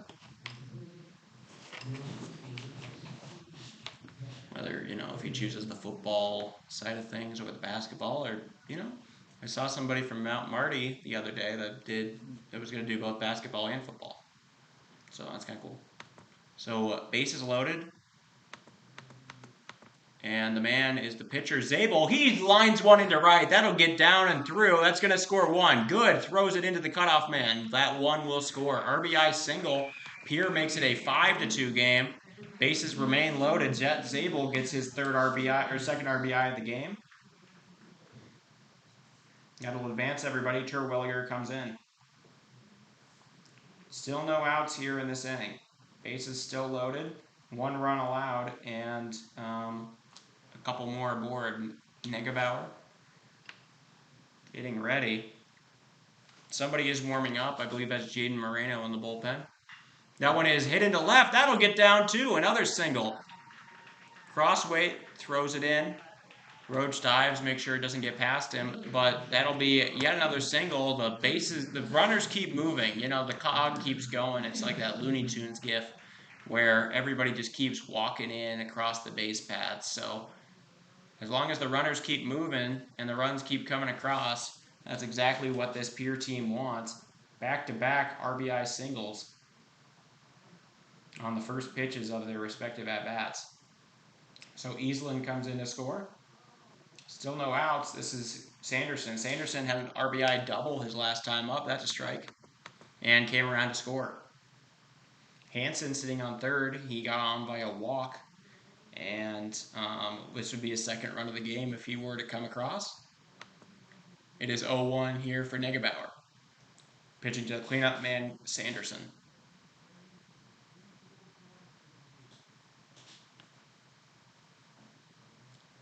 This 5-20 Pierre Post 8 team. Not playing like a 5-20 team, I'll tell you that.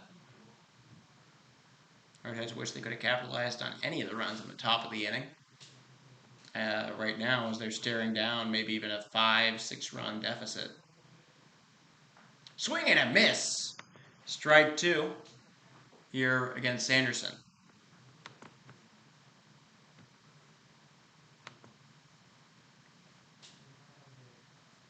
This feels a lot like that game, that 9-8 game where the Hardhats fell behind by about 5 runs early and then just kept clawing back and then got the walk-off in the bottom of the 7th. That one is grounded up the line and foul. So it'll remain 1-2. Everybody come back. This Pierre team wearing those gorgeous emerald jerseys I can't go on enough about. I love these things. I think they're the best jerseys that I've seen from any team this year that we've played at least. I just love the shade. They're a lot better in the sunshine. They have clear lettering in a good font. Some silver finish taken up and away. 2-2. I can't get my eyes off of them. Maybe that's what Negebauer is having trouble with.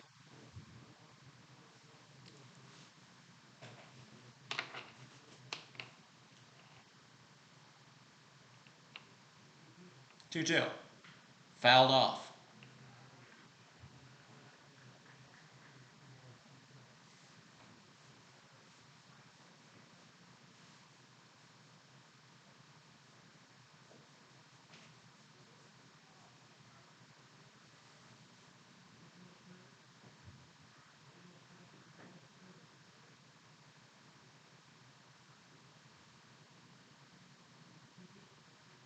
Swing and a miss in the dirt.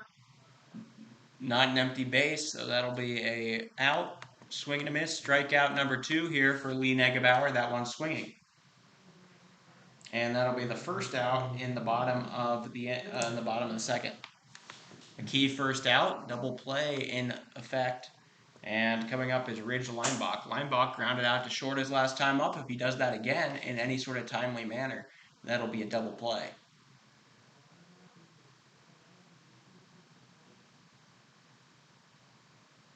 He skies one into right. Good. Running for it in foul territory. He will not get it. So that was barely foul, maybe 3-4 feet. Good was after it. He got significantly close to making the out. But to be said, there's something to be said for just not making the out there, because there's no way you're getting any of the runners. They're all just going to run to their next base. One more run will come home. If you trust Negebauer to get outs by a ground out and stuff like that, you really don't need this. If you're trying to prevent that run from third scoring. 0-1. Fouls that one up the line. Jumping out the way is the catcher Hansen. So 0-2. There must be some bugs around Hansen on third. He keeps on waving his hands in front of his face. It's a little bit humid out here in Pierre with the lake next to us. The pitch. Swing and a miss in the dirt, and Hofer keeps it in front of him. Great job there. So that's strikeout number 2 in a row. Lee Negebauer gets that. 2 straight outs via K. Ridge Inhofer making an incredible job of keeping that in front of him, saving a run on the ball in the dirt.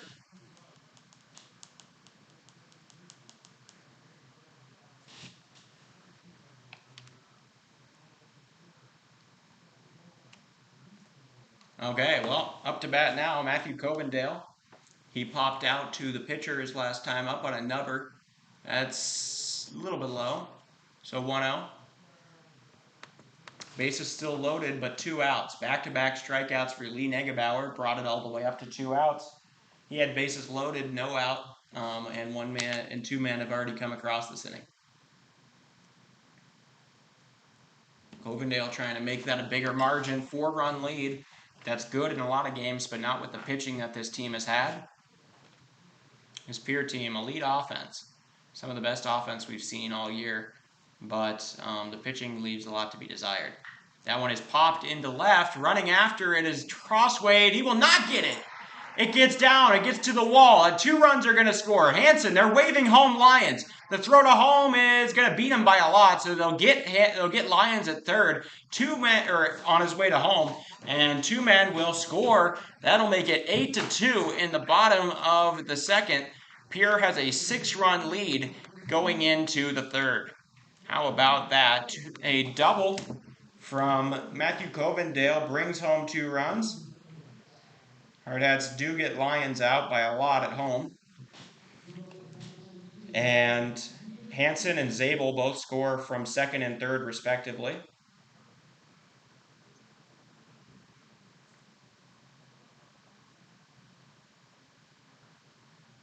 And so a 2 RBI double from Covendale. So to recap that inning for Pierre Post 8, they have 4 hits. They scored 4 runs. Let me see. All of them earned. All 4 earned to Lee Negebauer. So he has 7 earned runs in this game, which is just crazy to think about. There were no errors.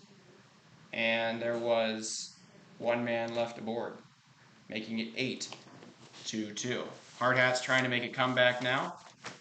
This is about the same situation they faced against in that second game, but this is as many runs as anybody I've broadcast has allowed Pierre to score in the game, and we're only in the second.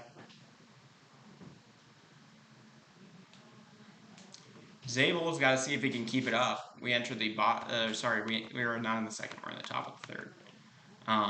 We'll see if Zabel can keep up his production. Hanson comes out.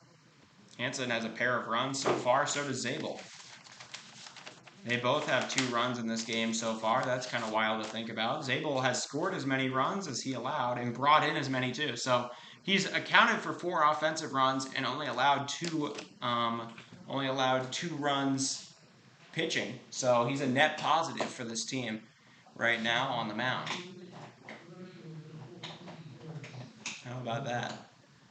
Never think about it in that aspect, but 4 runs scored on offense, 2 runs scored in pitching. Speaking of which, Shohei Ohtani, 11 strikeouts, 6 one-run innings, and 2 home runs last night for the Angels. We are living in a great time to be alive for baseball. So leading off here for the Hardhats in this inning will be Harry Good. He got a leadoff double in the second of last game. Swing and a miss, strike 1.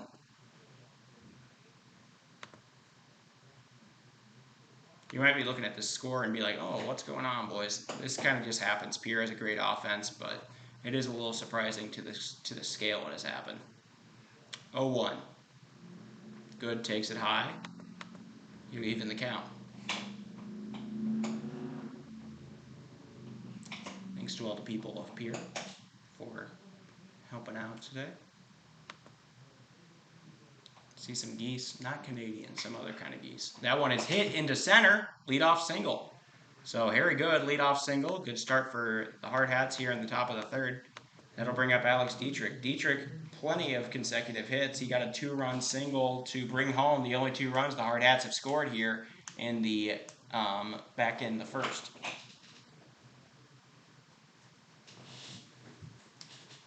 Very good. Improves to 1-1 on the game. Dietrich has been on fire. He got a single, a double, a home run, and then he got a or a single with an error that got him all the way over to third. I like to think it's a triple for the Hardhats here today. He's had a good day against Post State. He gets hit there, hit by pitch. He reaches first, probably the only way he hasn't yet, and that'll be a hit by pitch, 2 men on, nobody out here in the top of the third. Hardhats looking like they're forming a little bit of a rally.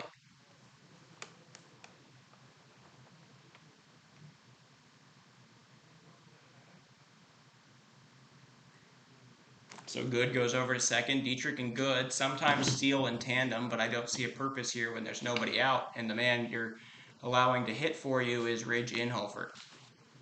Inhofer did ground out with 1 man on second in the last or a man on third in the last inning, though it was very controversial. I thought he might have gotten to first. He thought he got to first. He couldn't believe the call. On the ground, saved by the umpire. Good, headed to third. The throw from Hansen's sidearm gets away, and that'll be a wild pitch, bringing runners a little bit around. So 2-0 now here to Ridge Inhofer. Ridge now facing 2 men in scoring position as Dietrich moves to second and Good moves to third on the wild pitch. We'll see how Inhofer reacts. So 2-0 for Inhofer. Time called by Zabel. Not called, he just steps off the mound. That's the equivalent of a time called, I guess.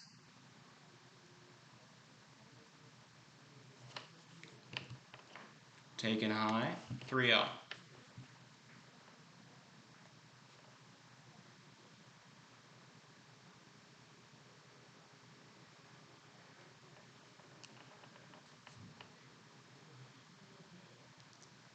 He'll take it, that's a strike. Good pitch there from Zabel. Now looking at a 3-1 count to Ridge Inhofer.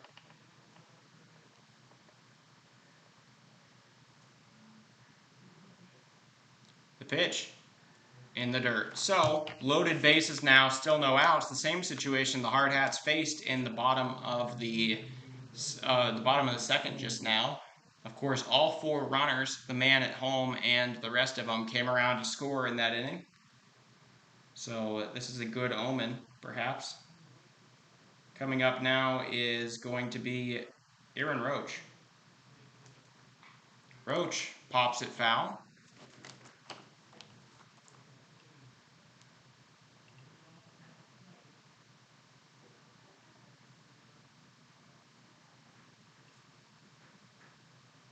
Okay, 0-1.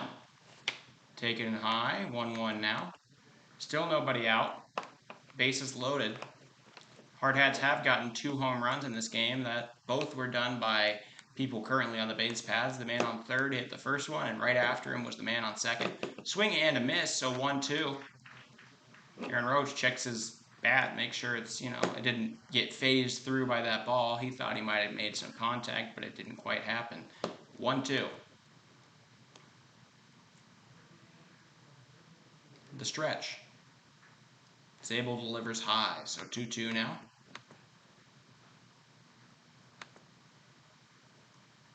I always say, bases loaded, the great players come through. We'll see if Roach is one of those.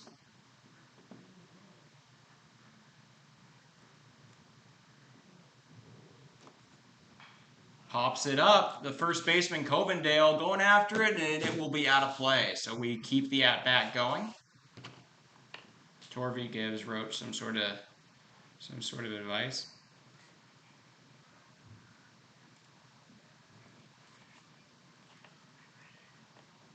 So 2-2.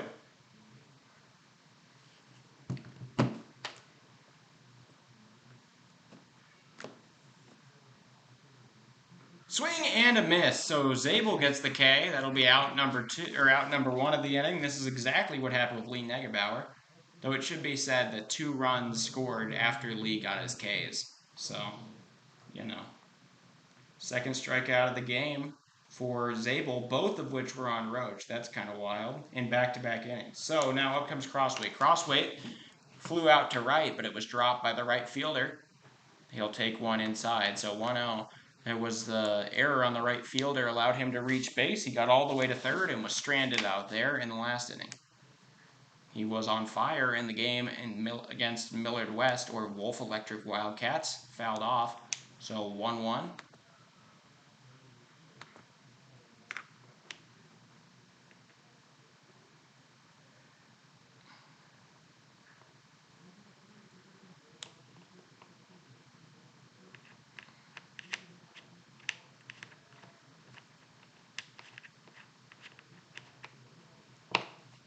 The 1-1.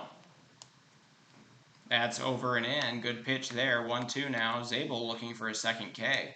He might get it. It's looking pretty strong.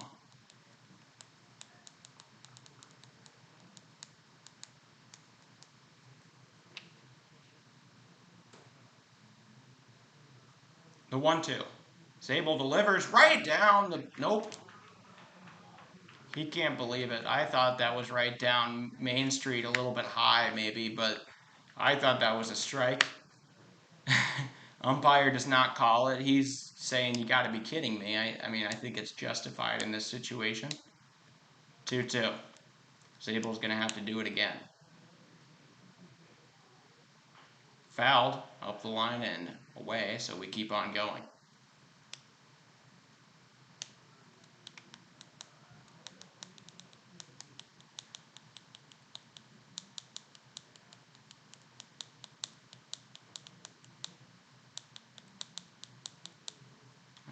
Zabel. Get set. Pitch. That's going to be a strikeout. That one gets him good pitch in the upper part of the zone against the 6'5" Crossway.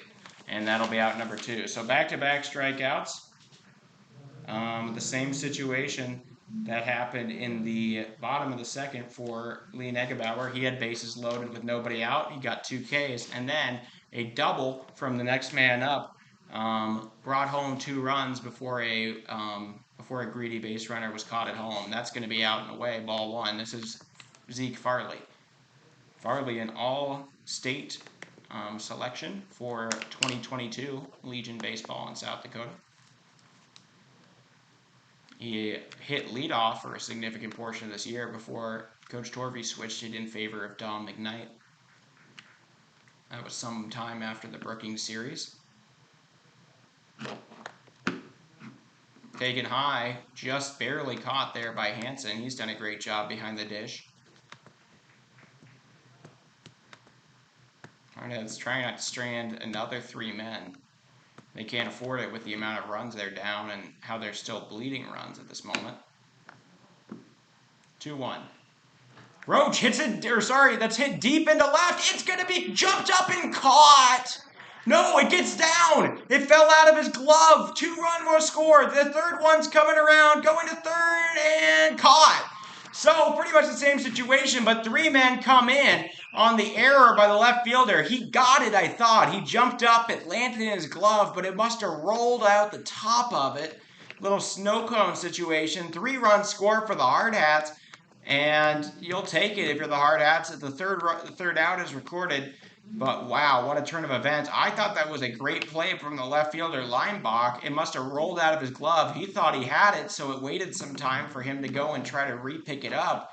And by that point, Good, Dietrich, and Inhofer all came around to score. So that 3-run score on a crazy turn of events there in the top of the third.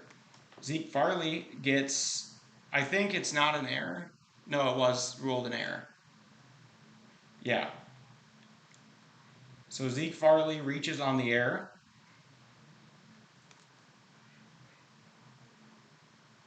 And 3 men come around on the air. So none of those runs will be earned to Zabel due to their involvement with the air. Coming out now, is that Jaden Moreno? It is, indeed. Jaden Moreno pitched 7 innings and got his first win of the year for the Hardhats this last time up, or in his last start. which was against the Sheridan Troopers. To recap this bottom of or the top of the third, Hardhats got 1 hit. They scored 3 runs. None of them were earned. There was 1 error on the left fielder, and there was nobody left on base. Hardhats capitalized on 3 with the bases loaded and nobody out. That's kind of a crazy way to do it, but it did happen that way. The top of the order will come up in the top of the 4th. Pierre now has their chance against Jaden Moreno. Jaden Moreno going to take his first attempt here.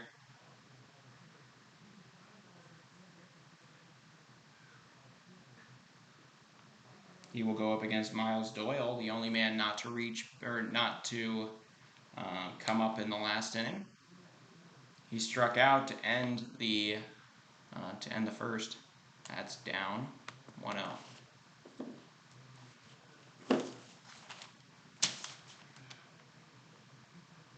Jaden Moreno seeming to find his confidence around here. He seems to have a lot of command and is making strides so far. I believe he's a sophomore.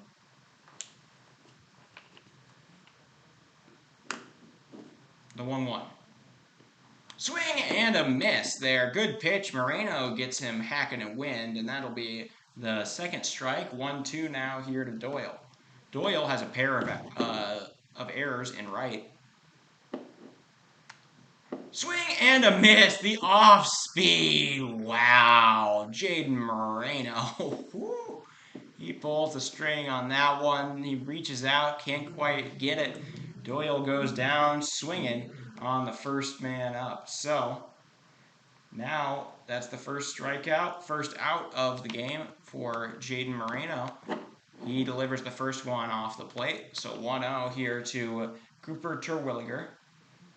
Terwilliger got a leadoff single and came around to score last inning. Moreno gives him one. He swings at it and gets hit. So, well, you swung at it, so you don't get to go to the base. 1-1.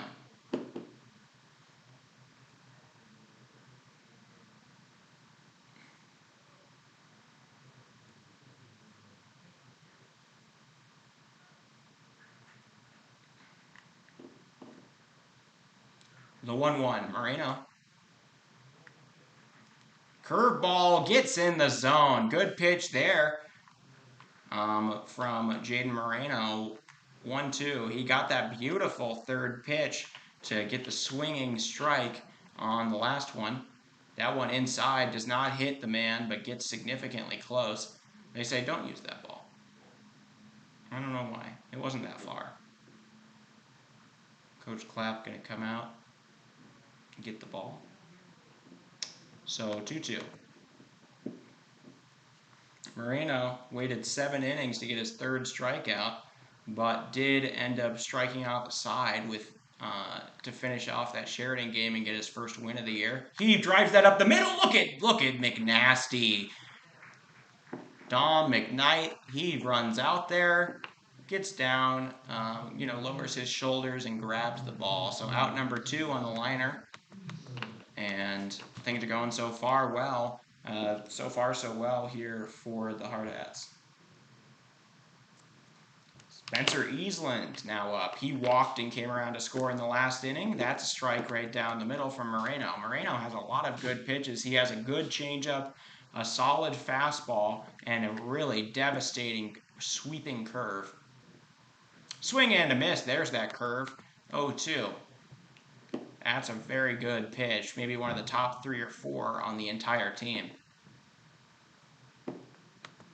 The 0-2. Fastball delivered and fouled off. Tried to catch the man sleeping, waiting on a ball. Umpire walks out, gives him the ball. Just getting his steps in, I guess. I don't know. I get it, man.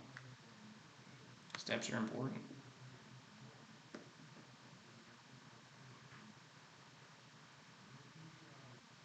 The 0-2. It's popped into left. That is high and deep. Coming in is Crossweight. He jumps up or reaches up and grabs the ball out of the air. That'll be out number 3. Jaden Moreno, 1-2-3 inning. A stark contrast to what Negebauer was putting together in the first two. He'll take it. Hardhats allow nobody on, so no hits, no runs, no earned runs, no errors, and nobody left on base. It remains 8-5. The field goal posts or the goalposts stay where they are. They don't move. So how about that? Jaden Moreno did a good job. Zabel's going to come back out for his fourth inning of work. After that debacle on the error, he's got to feel a little bit demoralized. He was nearly about to get out of the bases loaded, no out situation. He struck 2 out, and it would have been an especially hard play for Leinbach, but I thought he had made it. I saw Zabel fall to his knees and go, no, when that was happening.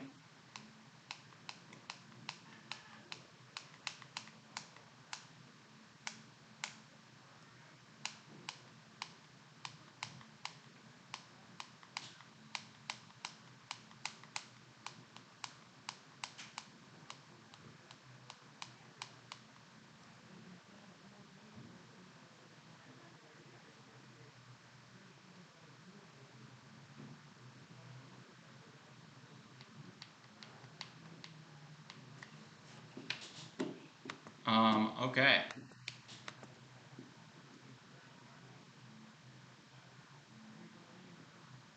So, leading off the Hardhats in this inning will be the leadoff man, shortstop Dominic McKnight. McKnight's 0 for 2 in this game.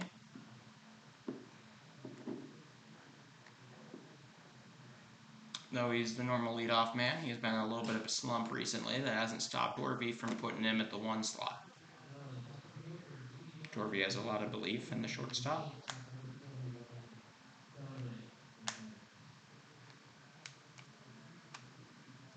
McKnight makes some really good highlight plays out there at short.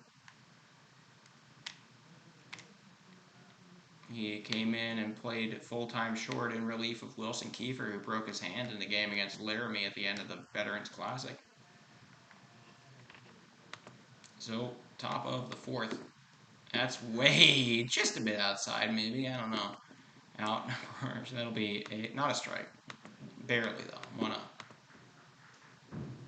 Just a little cloudy. I don't think there's supposed to be any precipitation, just some solid cloud cover. McKnight reaches out for that one. That'll be a strike. Something's going on that's banging on the side of the building right now. Maybe they're closing up the concession stand or something. Fouled off. So 1-2.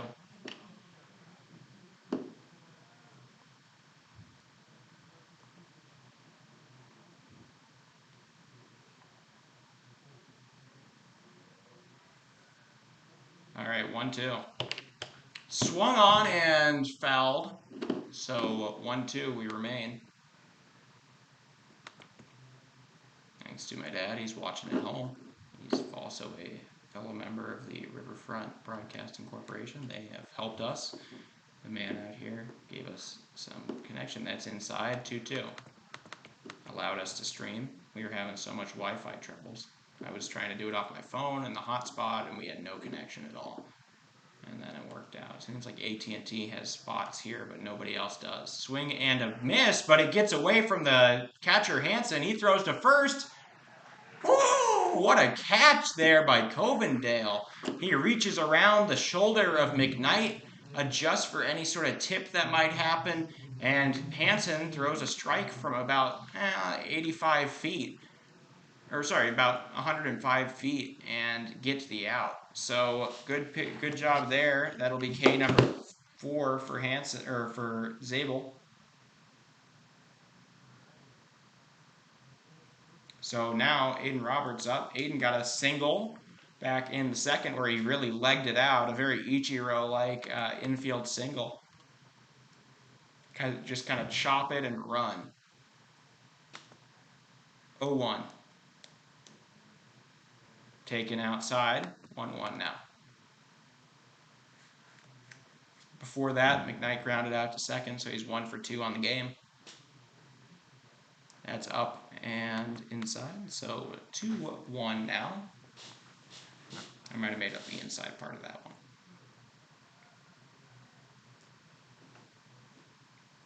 Hardhats down 3, trying to do something. Roberts pokes it into center. That'll land. So a blooper into center.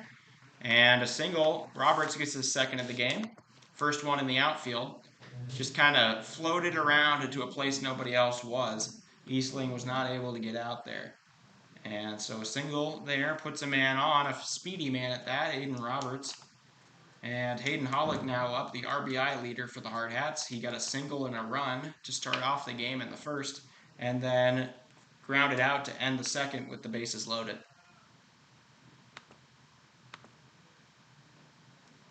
Outside and up, that'll be 1-0.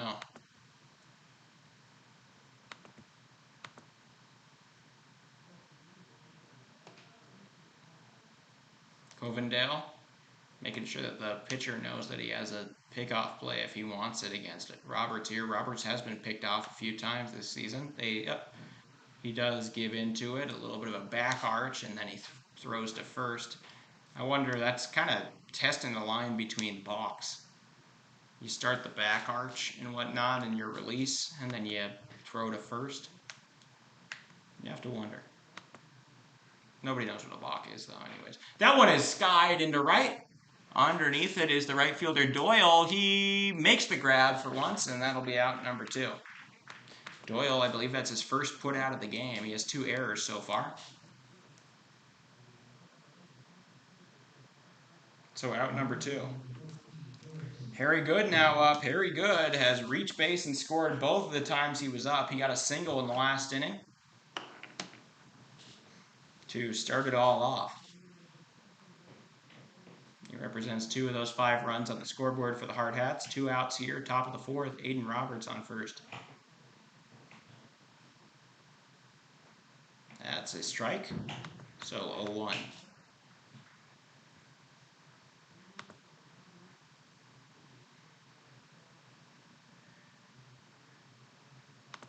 That one is skied into, grounded around the middle there. I lost it as I was looking around trying to adjust something, and that'll be out number 3. So the Hardhats do not score in the top of the 4th. They do get 1 hit and no runs.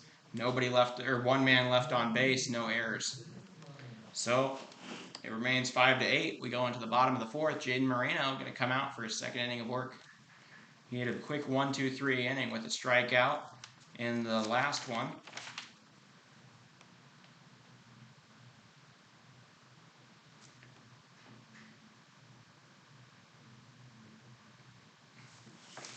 Not exactly one that, the Hardhats are like, all morose about the 3rd out coming, because only 1 man on and he was on first. Zabel pitching a pretty good game so far. He did so in the game against Casper that we saw, Casper Oilers, about 2.5 weeks ago in Rapid.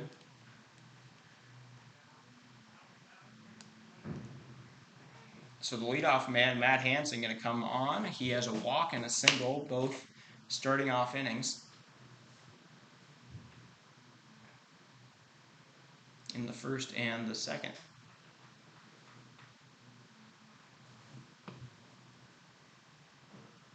So we'll see how this goes. Jaden Moreno made quick work of the other guys.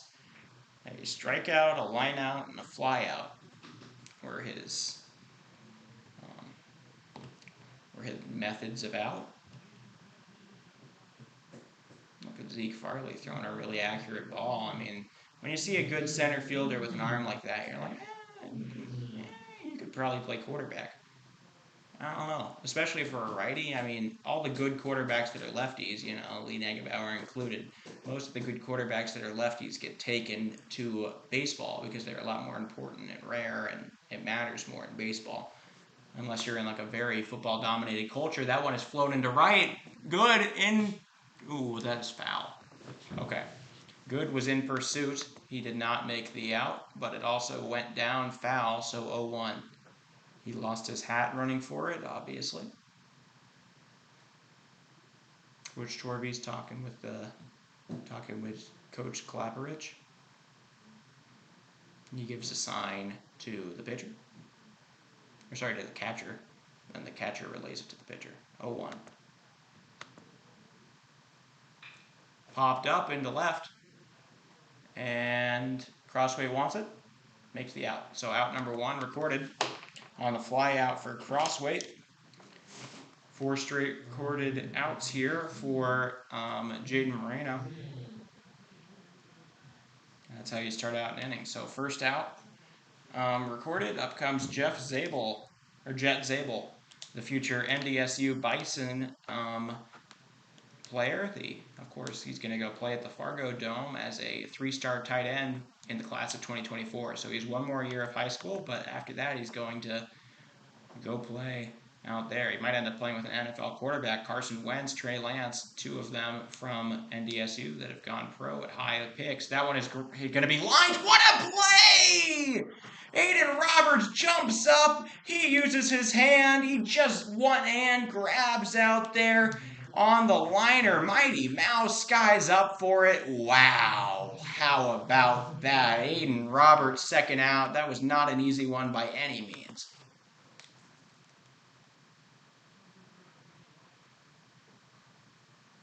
How about that? You'll be seeing that later.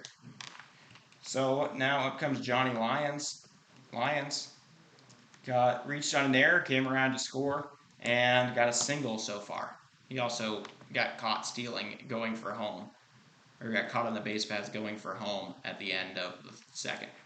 That'll be a strike. Strike 1 there for Moreno. So 0-1 now for him.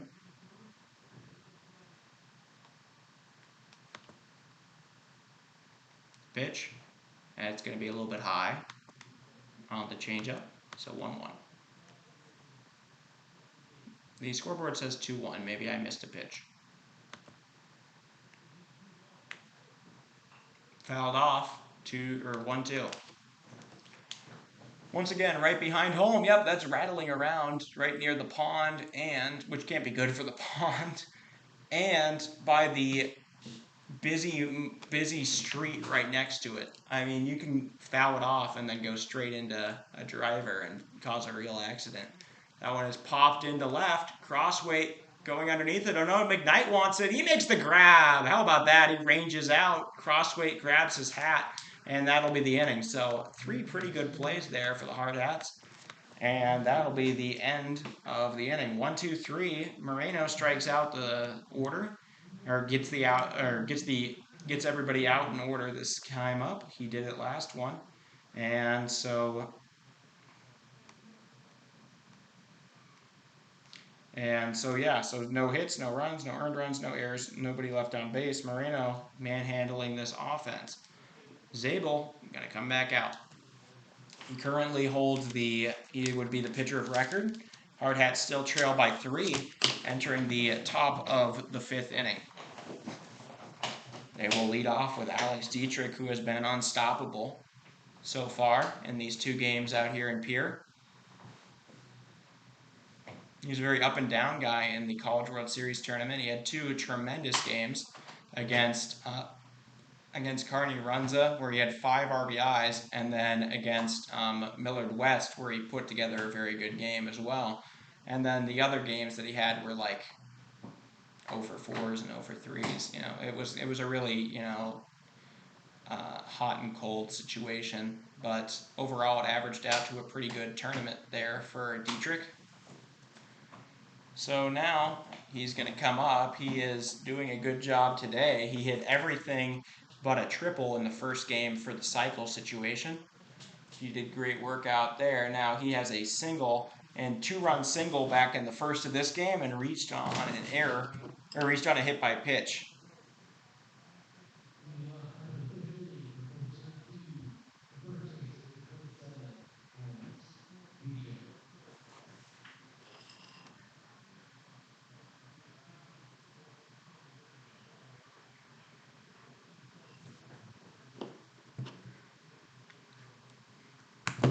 That's going to be high. Oh, never mind, strike. Issued there to Dietrich. Dietrich, make sure everything's in check. He feels himself down. He feels good. So 0-1. Dietrich watches that one. Off the plate a little. 1-1. like how Dietrich, like rose to the pitch and came down with the pitch staying eye level. That one is hit into right. That is going deep, deep to the warning track and caught. Doyle gets it. That was a hard hit ball by Dietrich. Nearly got out of the yard there. But it will be out number 1. Doyle gets the put out.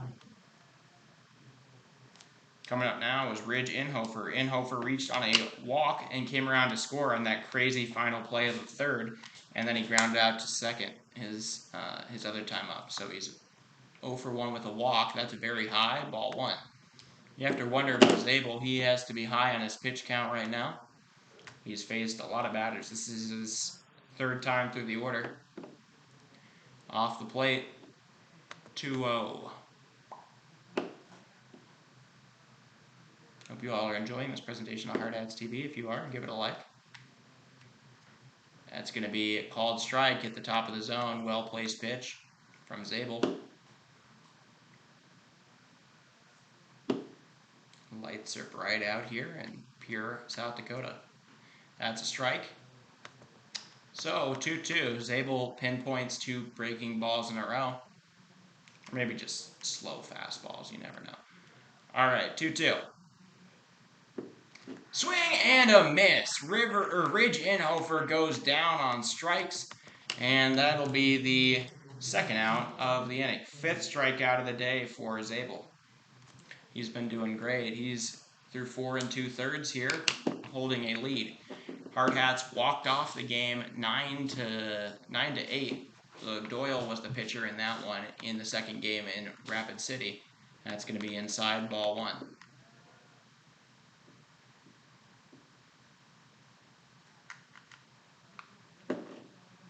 This is to Roach. Roach represents a pair of those strikeouts today in this game against Zabel. That's nope. Low, 2-0.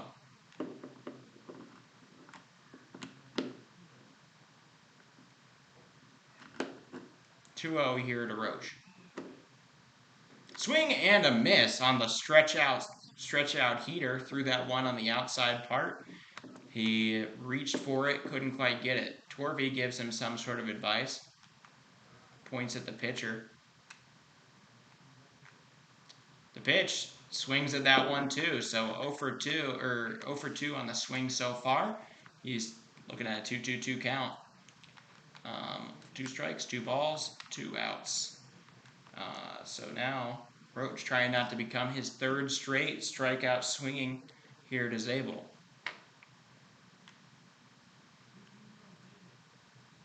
That's inside, taken. Never mind, that hits.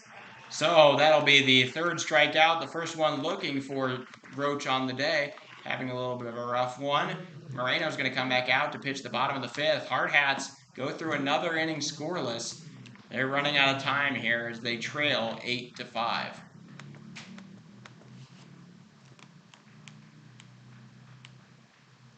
There were no hits, no runs, no earned runs, no errors, nobody left on base. Remains 5-8. All of that hitting from the start of the game starting to disappear as pitchers just kind of settle in, or Jaden Moreno just comes into the game. I guess that's what he's done. So bottom of the 5th here. Nothing like that 15-5 or 16-5 game earlier today. This one's quite competitive. So 8-5. Hardhats trail, just trying to come back piece by piece. They haven't scored since the 3rd. Though, to be fair, neither has this Pierre team. They haven't scored since the 2nd. Jaden Moreno has not allowed any base runners in any of the game or any of the batters so far. He will face the final 3 men in the order that he hasn't yet. The middle of the order, the 4, 5, and 6. The heart of the order will lead off with the cleanup man, Carter Sanderson.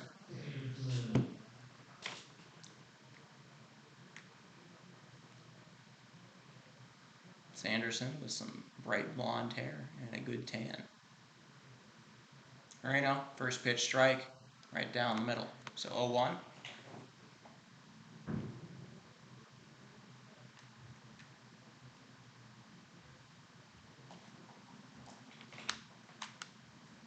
feels it.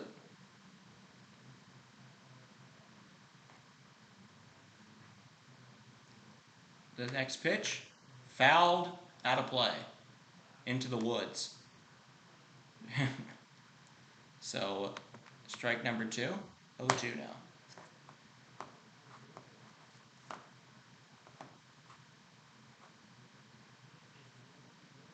A couple of the kids are going out there trying to find it in the woods.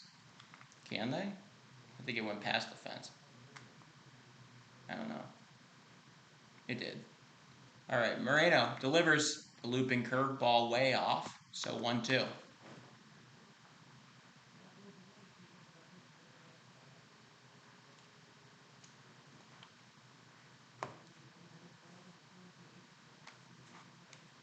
Grounded over to first. It takes a high bounce. Roberts gets it, throws to Dietrich, stepped on the bag, so out number 1 recorded. 7 straight outs recorded for Jaden Moreno.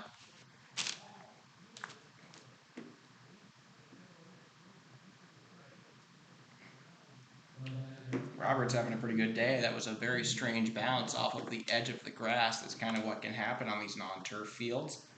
Now is the left fielder, Ridge Leimbach. He struck out swinging back in the second to Lee Negebauer with the bases loaded, and then he grounded out with 1 man on back in the first. He also made that error that allowed 3 runs to score to end the third. That's a strike. Nope. Ball. 1-0. I'm watching from around the third base line here. In the press box, that is a swing and a miss, so that's a strike. 1-1. Moreno sneaks the heater by him.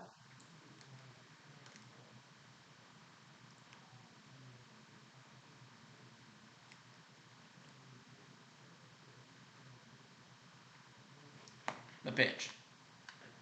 Curveball, a little bit high. So 2-1 now for Moreno. Leimbach did strike out swinging back in the second. That was to Negebauer. That's right down the middle, so strike 2. Moreno not taking any chances with that one.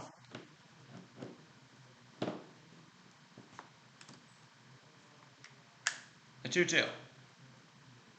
In the dirt and got away. Nobody on, so it doesn't really matter.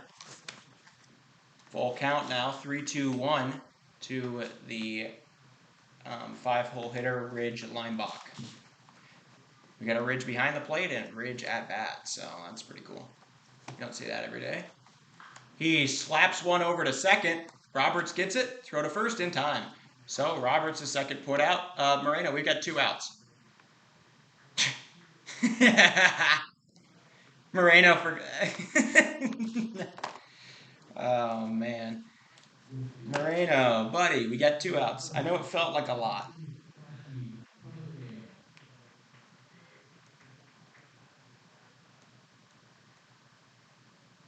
Okay. So Matthew Covendale now up. He is the extra batter that Moreno didn't think he had to face. Covendale got that 2 RBI double back in the second that brought home 2 runs, made it an 8-3 game at the time, or 8-2 game at the time. So strike there, 1-1. The lefty, Covendale, takes one in the dirt. He did not go at all. The umpire says, I'm not even going to check. Yeah, the other guy says, yeah, no shot. So 2-1.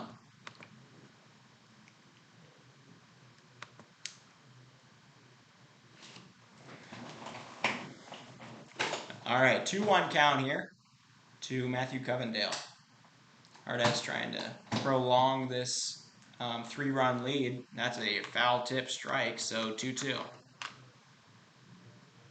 We got a 22 on the plate, a 22 at catcher, and a 2-2 count with 2 outs. Kind of a deuces galore. So 2-2. That's a swinging strike, caught there by Inhofer, just barely, and Moreno. Oh wait, what happened? He swung. He swung. Was that a ball? Okay, redo it, I guess. Taken outside. So full count. I don't know what just happened. Did they say that that ball didn't count somehow? Where the guy swung at it? So that one is going to be popped up left field line. That'll get fair. That'll be a single. Matthew Covendale gets the first hit off of Jaden Moreno. And 2 outs now. 2 outs here in the bottom of the 5th. Extends the inning. So that'll bring up Miles Doyle. Doyle is 0 for 2 with a pair of strikeouts. He also has 2 errors in right. He also got the loss in the first game. Just really not a good day for Miles Doyle. First pitch, swing and a miss. It bounces off of the catcher gear, heads back out into the field. So 0-1.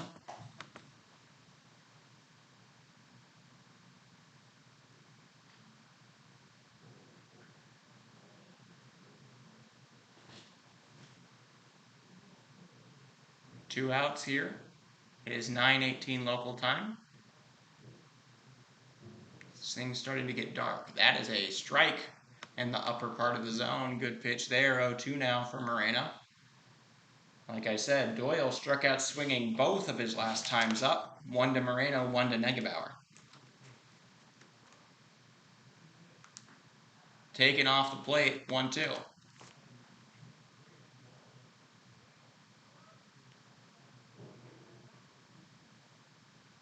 Glad that my battery is doing its work at the with the camera out there. I might not even have to replace it.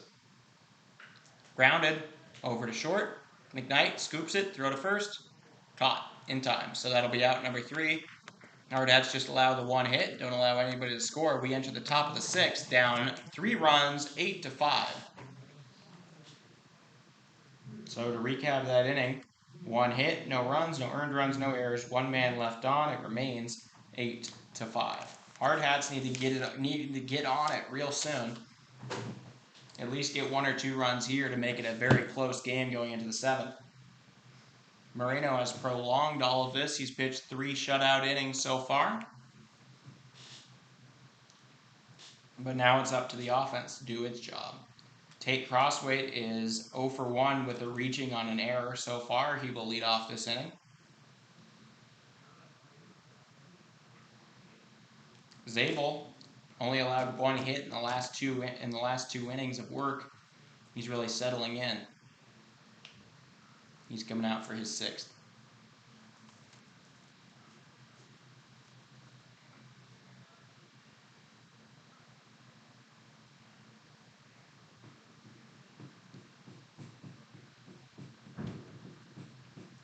Thank you all for joining us here, spending your Wednesday night with the Hardhats. Oh no. We're fine. I'm going to attribute that to me kicking the table slightly. Okay. Top of the 6th.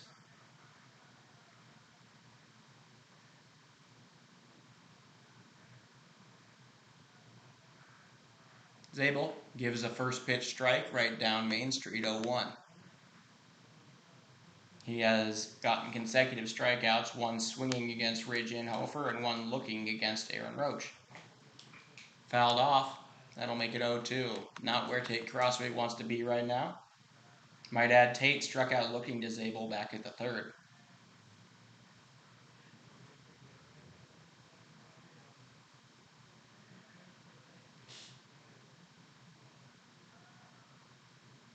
Pitch. That's going to be a strike 3. That is a good pitch at the knee, maybe thigh area. And for the 2nd time today, Crossweight goes down looking. That's the 7th strikeout in this great game by Jet Zabel.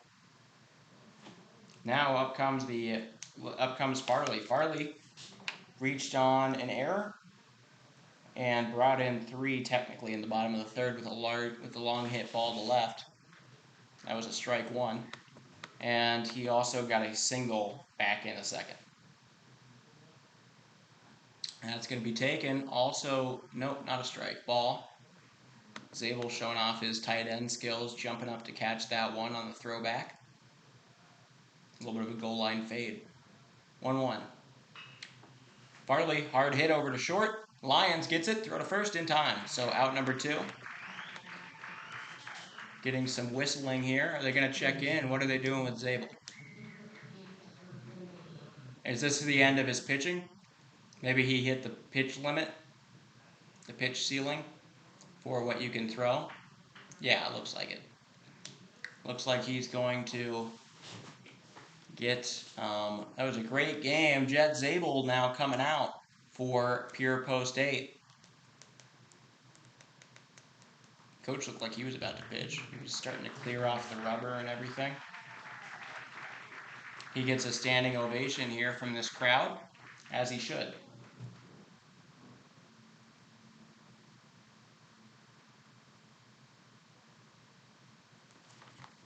So, we're still waiting on whoever that other pitcher is to come.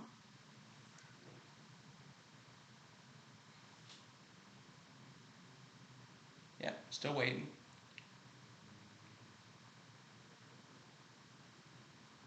Coach looking at the ball.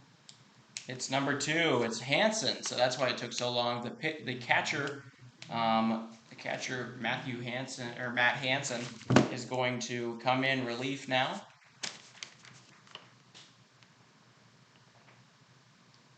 Jet Zabel pitches 5 2/3 innings. He has 2 earned runs, and he strikes out 7. He would be the pitcher of record if the Hardhats are unable to tie the game or take the lead at any point. Matt Hansen going to come in. The Hardhats probably a little bit relieved to see Hansen, as Zabel has shut them down. Only 1 hit in the last, how many batters is that? That's 3.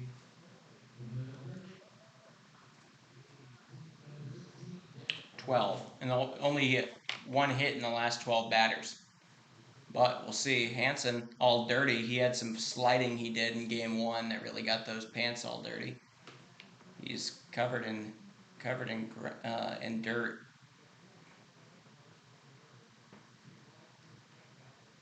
So 2 outs here. Hardhats need to start something, and who better than the leadoff man, McKnight?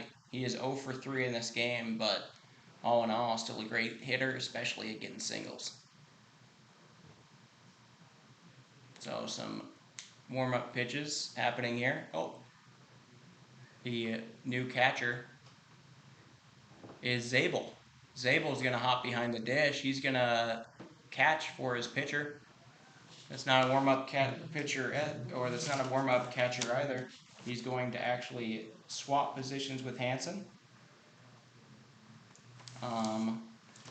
So there we go. I don't know how good Zabel is behind the dish. I haven't seen him do it before. So 2 outs. In the dirt, ball 1. Hardhats need some sort of rally. They need at least 1 or 2 runs this inning. They can't have to score 4 in the next one. That's going to be a lot. Swing and a foul tip. Strike 1. 1-1. McKnight. I didn't know he had get it out of the park's power until at Millard South playing, I believe it was Bryant. He hit a foul ball that went just foul, maybe 4 or 5 feet foul, and actually got out of the park when he did so. I didn't know he could do that. So 2-1. That's taken as a strike at the knees. So 2-2. Good pitch there from Hansen. Zabel says to put it a little bit inside. Fouled off by McKnight. We remain 2-2. Still 2 outs here. Hardhats just trying to get something moving. They did get 2 runs on 2 outs back in the first of this game.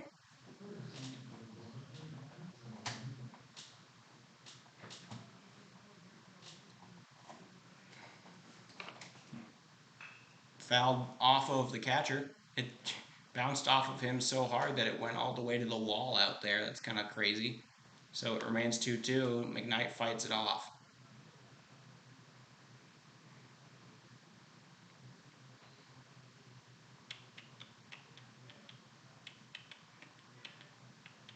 All right, 2-2. That's off the plate, outside. So 3-2 now. McKnight works to a full count. He's got to try to get something working here. Hardhats got 4 outs to work with, and they got to score 3 runs at least. That one is skied into center. Going back is Easland, and he gets the out. So out number 3. Hardhats failed to put anything on the base paths in the 6th. Getting some whistles here is this Pierre team. For 5-20, they definitely look very good. They are shutting down this Hardhats offense for the rest of since the 3rd inning here, and they really scared us back in Rapid. Hardhats won 9-8 in that one. That's a possible final score for this game still, but it was a very spooky one for a team that hadn't won at the time. So in that inning, no hits, no runs, no earned runs, no errors, nobody left on base. It remains 5-8. So Moreno going to come back out. He's doing a great job so far. Only allowed the 1 hit, or even base runner at all, to reach base in this inning.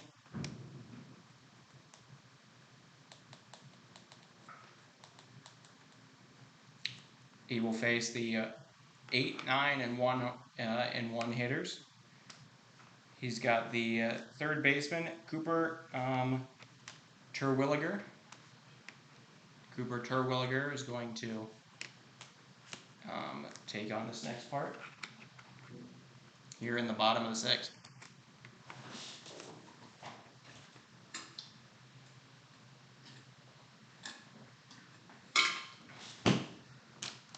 Here we go. Hardhats getting set.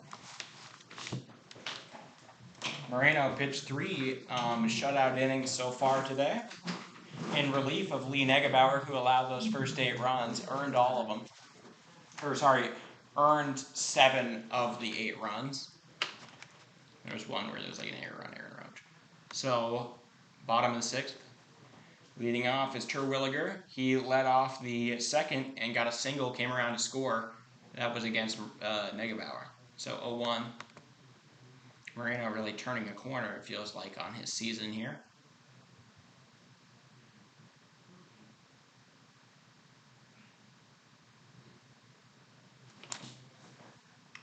That one is, he waits on the changeup, got a piece of it. That could have been dangerous. So 0-2. That'll be the second strike.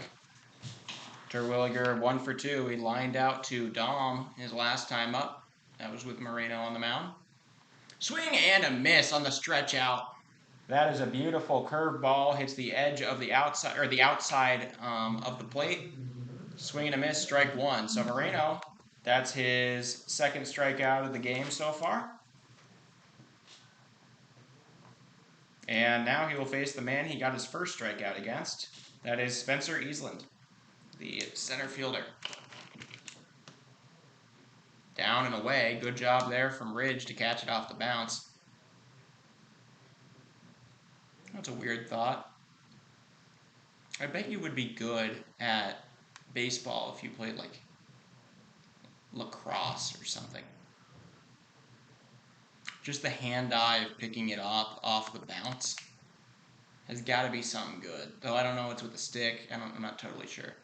That's inside. So Moreno quickly loads the count 3-0.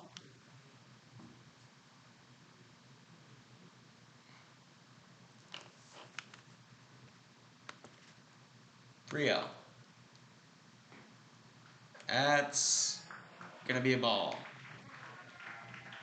So 4-pitch walk there issued, the first by Moreno of the game. So 1 out, man on first. Coming up the leadoff man and new pitcher, Matt Hansen.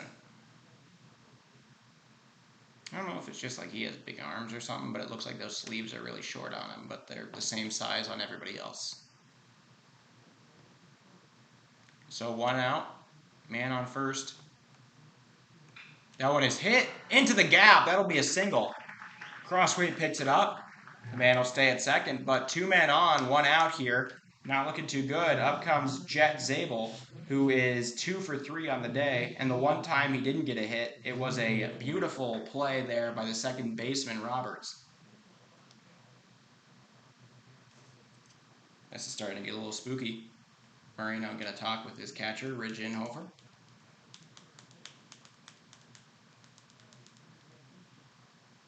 Something that hopefully all you know. Moreno means brown in Spanish.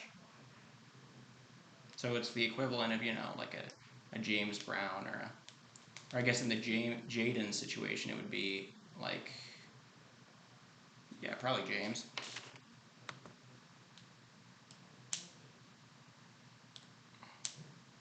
That's a strike.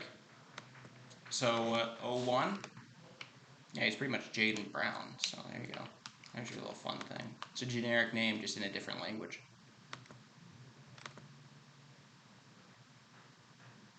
0-1. Doesn't get the call. A little bit low. 1-1. It's a very... I could see that call being made. But also, I mean, I respect, I think the ump has a better view than me. Just to be honest, I'll be, yeah. All right, 1-1. Swing and a miss on the outside curveball. Good pitch there, 1-2. Heater gets him to go a little bit ahead of it. Moreno got that K to start out the inning, swinging against Doubleheader. It's 1-2 now. Ground ball at the right place could end the inning. Fouled off, we keep on fighting.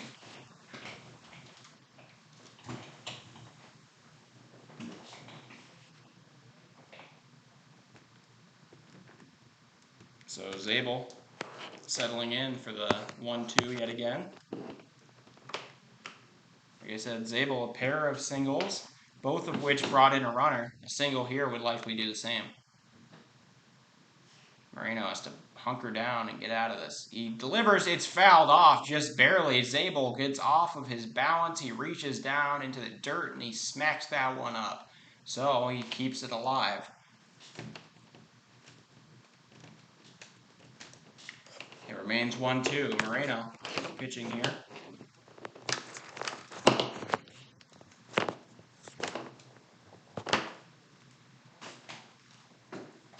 He delivers. High and outside, taken 2-2 now.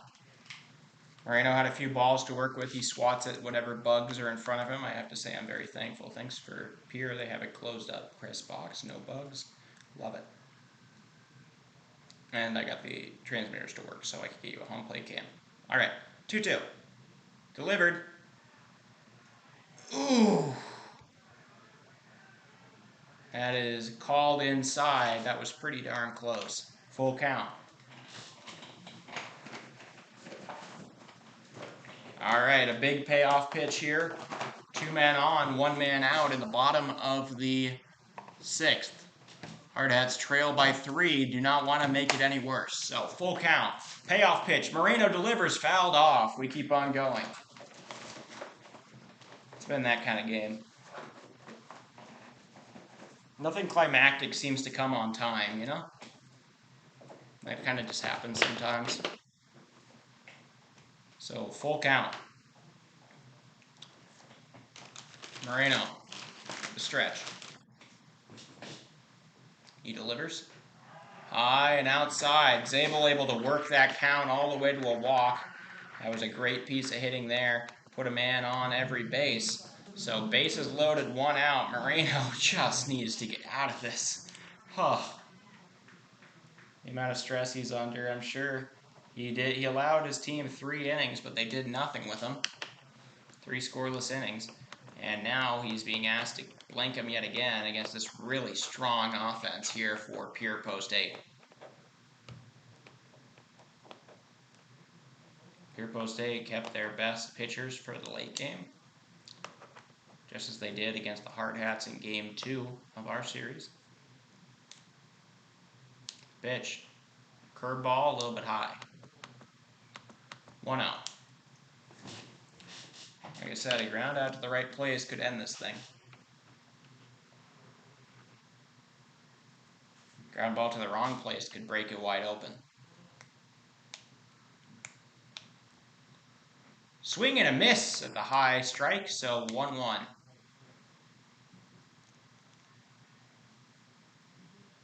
One count here to Johnny Lyons. Lyons is 1 for 2 with a reaching on an error by Aaron Roach. Off the plate, and Hofer handles it. Can't allow any wild pitches right now. That would bring home a run. That would make it 4-run lead here for post 8. Hardhats getting set. I'm all nervous, I'll be honest. So 2-1. Moreno delivers. Swing and a miss. Good pitch there. Lyons comes up empty for a second straight swing. He's frustrated at himself. He says something. So 2-2. Moreno looking for a K.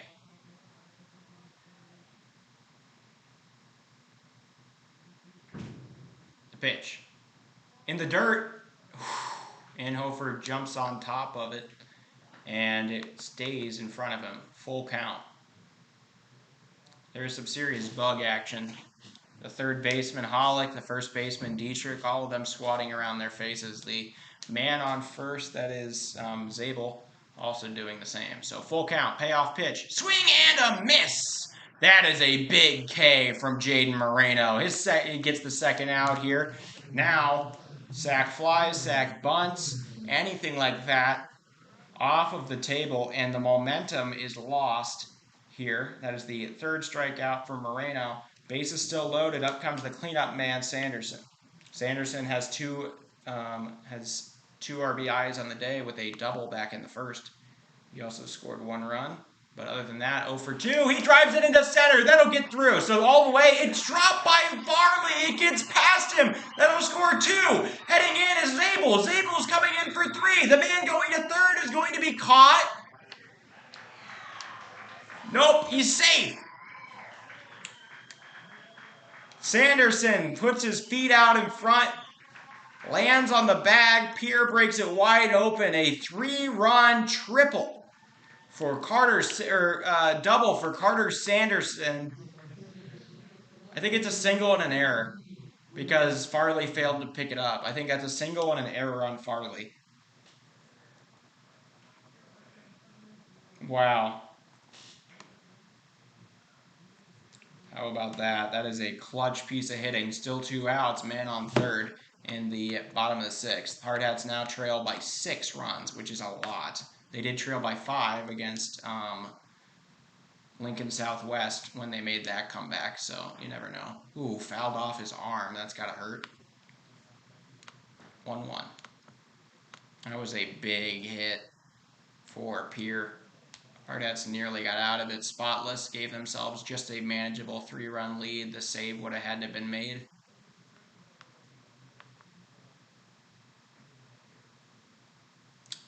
That'll be taken for a ball, 2-1.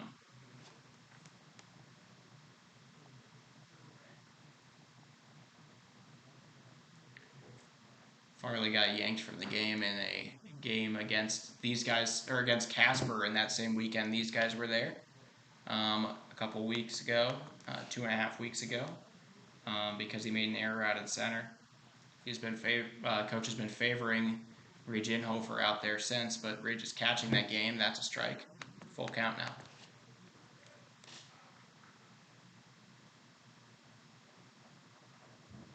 Hardhats, who had no errors in the first game, put up 3 here in the second. That is not a strike. And it'll be taken off of the plate, so that'll put another man on. Still 2 outs. Moreno just trying to get the last one. Ridge Inhofer going to go talk to him.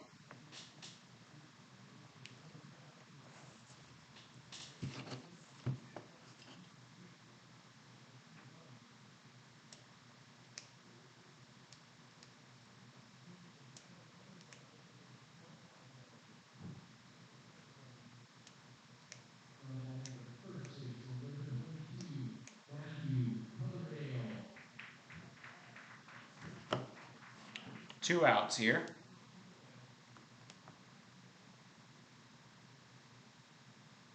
Moreno puts his glove back on. He's now going to the first baseman, Matthew Coverdale.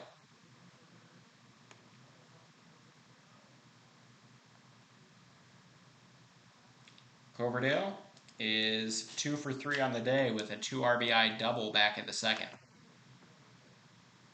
He drives it over and into right. It'll get down fair. Coming in to score is Sanderson. That'll make it a 12-5 game. They throw it into the cutoff man, Dietrich. And Pierre keeps on piling up runs. This doesn't look like one the Hardhats are going to win. RBI single there for Covendale. He brings home Sanderson. That's a pitch right down the middle, so strike one. Moreno was pitching so well before this, and to an extent, it's not really his fault here. Check back at first, not going to get him. Coverdale making sure. He had some base running errors in his series against the Hardhats and Oilers 2.5 weeks ago at Fitzgerald. That one is grounded softly over to short. McKnight gets it, throw to first in time. So Hardhats get out of the inning. They allow 4 runs to come across. They now trail by 7 entering the top of the 7th. To recap that inning, Pierre post 8 puts up 2 hits. They score 4 runs. One of them was earned. There was 1 error on the center fielder Zeke Farley, and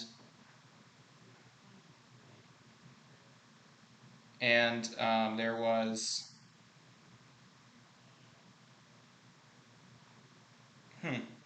and then there was 2 people left on base, making it 12-5.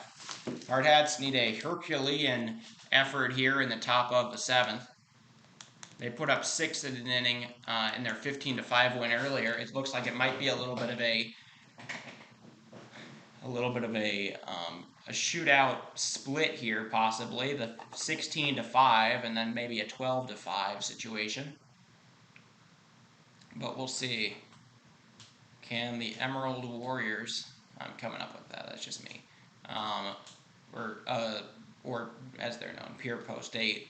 Make this, close this out, get their 6th win of the year over the defending state champs? You have to wonder. Hardhats are going to lead off with Aiden Roberts. Roberts has a pair of singles so far today. He's a pretty good candidate to start off this rally. He is 2 for 3. Mighty Mouse.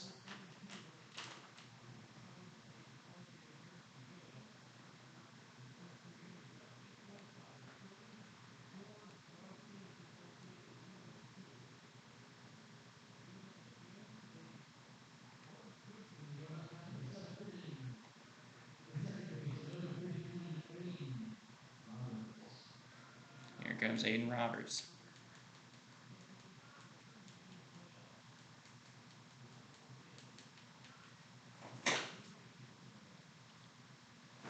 Oh, whoops. Okay, we're back. Sorry, there was a little bit of difficulty. Our transmitter's running out of battery, but I'm not going to do anything. This is probably the last half inning. 1-0. So if it's a little off and on, I see some Hollyland stuff, that's just how it is. 1-0. That's a strike. 1-1 here. Hansen he will get the credit for a save here if he finishes this one out and doesn't allow 7 runs to come across.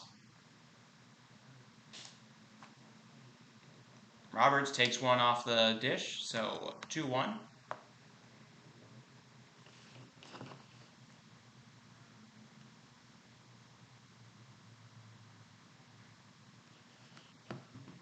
The 2-1 here to Roberts. Swings, fouls one off, 2-2. Roberts has not struck out today at all in either of the games. He's batting a very respectable 4 for 7, batting over 500 against this Pierre team. 2-2. Ooh, that hits him around the neck area. That's gotta hurt, but he takes it to first. We saw that he was a tough guy on day one when he took one off of the helmet to help out the team. He actually made his debut against this Pierre team, or in the game against them, kind of. He made a great interception play on a fake throw to second that got the man out and kept it a one-run game going into the 7th. So, hit by pitch, leadoff man is on. Up comes Hayden Hollick. Hollick 1 for 3 on the game. He does lead the team in RBIs, though it would be kind of hard to do so from this position.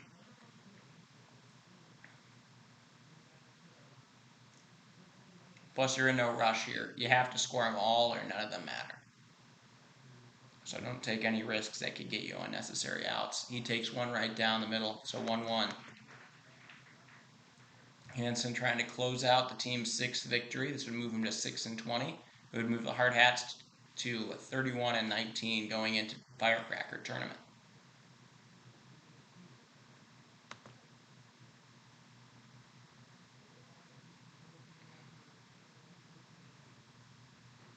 Taken inside, 2-1.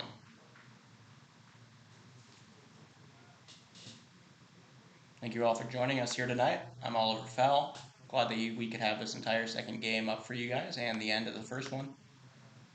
Thanks to our friends at Riverfront Broadcasting for letting us jump on their hotspot. Fouled off, out of play. So now 2-2. That hits the top of the press box.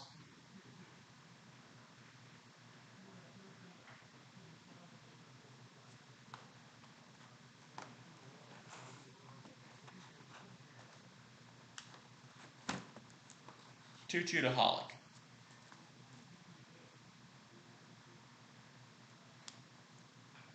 He fouls that one off the end of his bat. Staves off a strikeout, and we'll go again.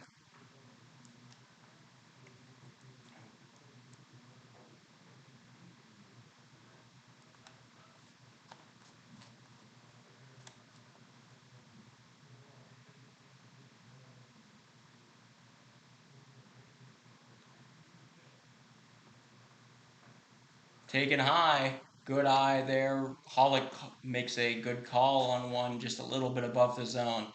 Full count to Hayden Hollick. No outs here in the top of the 7th. Hardhats need 7.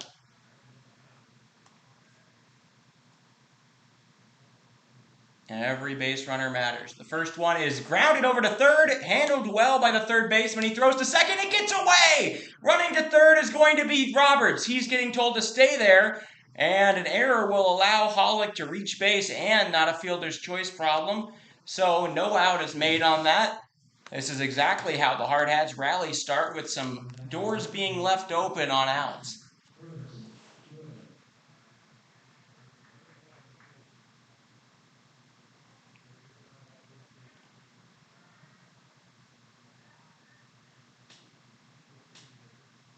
I believe that's going to go down as an error. It is. It's an error on the third baseman. So Hansen now going to Harrison Good. Good is 1 for 2 in this game. Before this, in the last game, he was 2 for 3. So he's 3 for 5 on the day, batting over 500. Men on first and third. No outs. Swing and a miss, strike 1. Good to get such a silky smooth swing. It just goes right from the same spot over his right shoulder when he's in the warm-up, in the wind-up, to the same spot when he does the follow-through. So 0-1.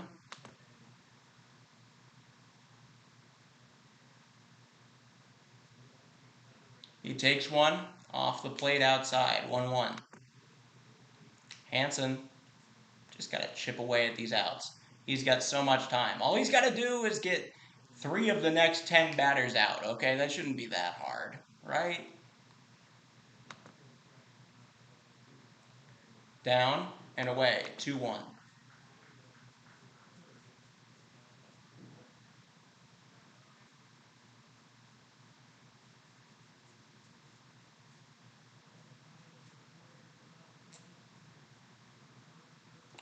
2-1 count.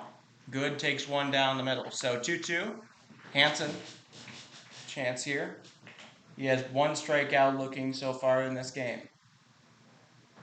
That was against the opening batter, Tate Crossway.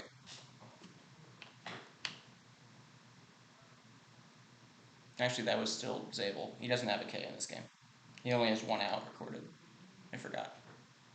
Fouled off. We keep on going. It bounces off of that into the stands.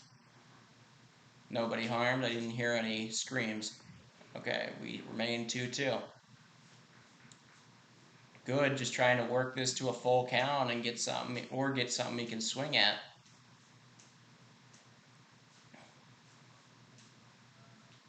Very intense here. Hardhats far from over.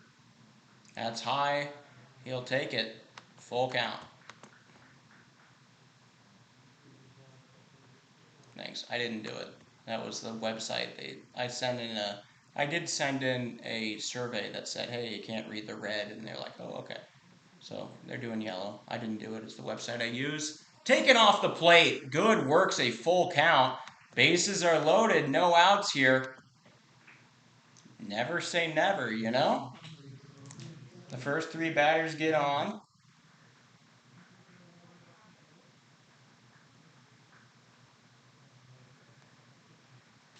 How about that? A 8-pitch at bat goes to a full count walk. Coming up now is Dietrich. Dietrich 1 for 2 in this game, but he went 3 for 4 in the last one. He drives that into deep left. The left fielder going back for it. Back. It's gone! Grand slam! Alex Dietrich, second home run of the day. That's into the forest. Wow! You can't do that any better. Grand slam. Hardhats back in this thing. 9-12. That's far more manageable. Still no outs here in the top of the 7th. Could it happen? Whew! First granny of the year. That was a rush. Man, okay. Grand slam from Alex Dietrich. He's having such a good day today.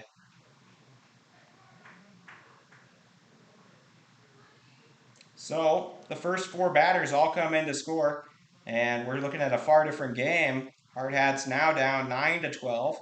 They've come back and regained all of those runs that were allowed in the top of the inning, or the bottom of the 6th, by Moreno, and still no outs. It's like a brand new inning. We kind of undid all the damage of the last one, and man, the Hardhats from 7 down could be a crazy thing. That's a strike. Nope, never mind. Ball on the edge, outside of the zone.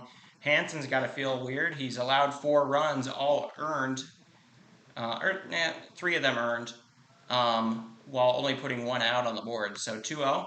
Grounded softly to third. Handled cleanly. Throw to first. High! He will not get him. Wait. Oh. I don't know about that one. Torvey's going to come talk. Because I think that, yes, there was some sort of contact, but it wasn't with the glove. Coverdale came down with it, but he hit him on the side without the glove. There was no tag with a glove there. That should have been an out.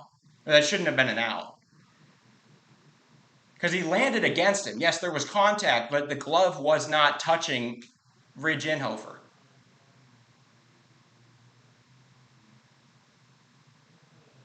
They're going to talk it over. Because yes, there was contact, but I think his elbow touched Ridge, not the glove. Let's see. Out. All right. We have to roll with that one. Unfortunate out there. I don't know about that one, but the umpires believe so. And so it is. So out number 1 on a ground out to third. That was nearly another error by Sanderson, or sorry, not Sanderson. Who's the third baseman?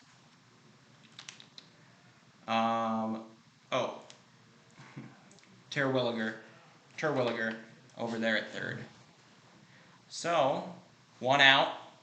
Still, Hardhats need 3 runs in the bottom of, or the top of the 7th here, and they need to, protect their lead in the bottom of the inning to force extras. That kind of took a little bit of wind out of the sails, but we know that that still could have been something. Let's see. Now up, we're looking at I believe this is, yeah, Philip Bentz, actually. Philip Bentz pinch hitting for Aaron Roach.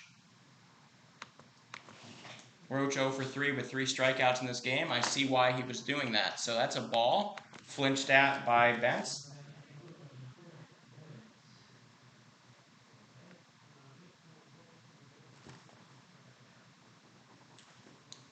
Hardhats in dire need of somebody to get on base. Bentz the guy to do that. He's been taking a ton of walks recently. A single is as good as a walk here.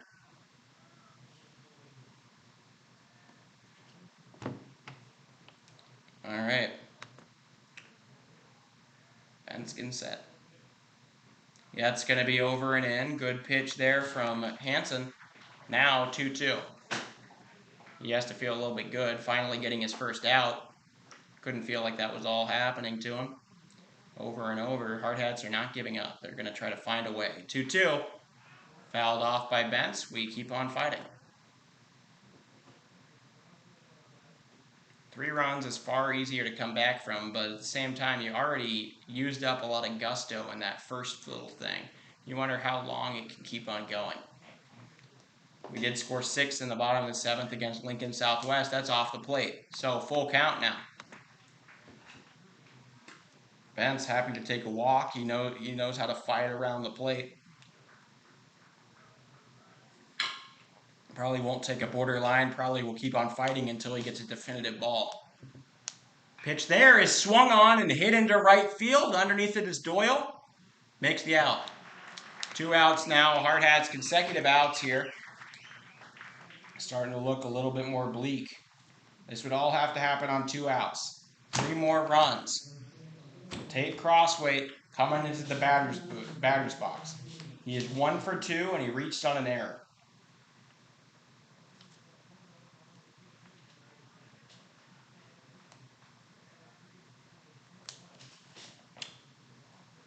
Crossway needs to get something working here.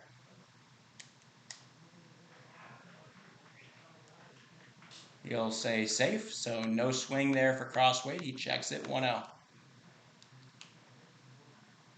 It's hard after that grand slam to waste it, but after that call at first, it's like, oof. Well, that was a lot of wind out of the sails of the Hardhats. It would have been another break on an error that would have really, said, hey, maybe this is our moment. Things are going our way kind of thing on the high throw, but Coverdale, he touches the man at second, or he touches Ridge over at first, and that was enough. So, it's 1-1. They say that he did go in that first one. That's off the plate. So, 2-1. Walks as good as a single. Nobody on the bases.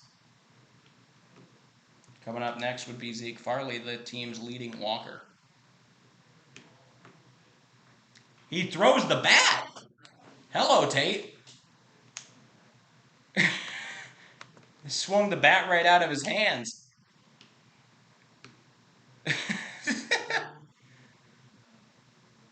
Everybody's fine though. He's got to fetch his own bat. There was that one time, it was Wyatt Reeder. He swung and it went through the netting at Fitzgerald Stadium and into one of the seats. Nobody was sitting there. That was a disaster avoided. 2-2.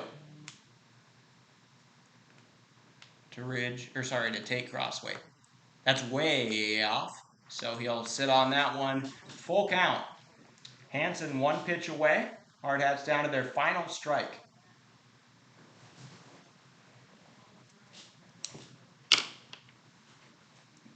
The payoff. Hansen delivers.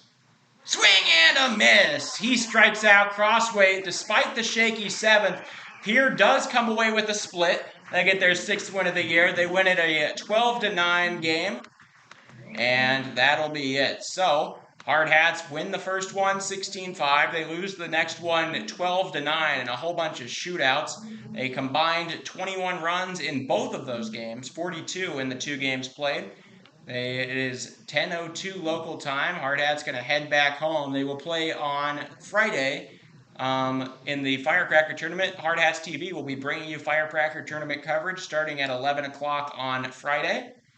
So be there. 5-day tournament, Friday through Tuesday. You won't want to miss it. Thank you all for tuning in. This is Hardhats TV. I'm Oliver Fell saying goodnight from Pierre, South Dakota.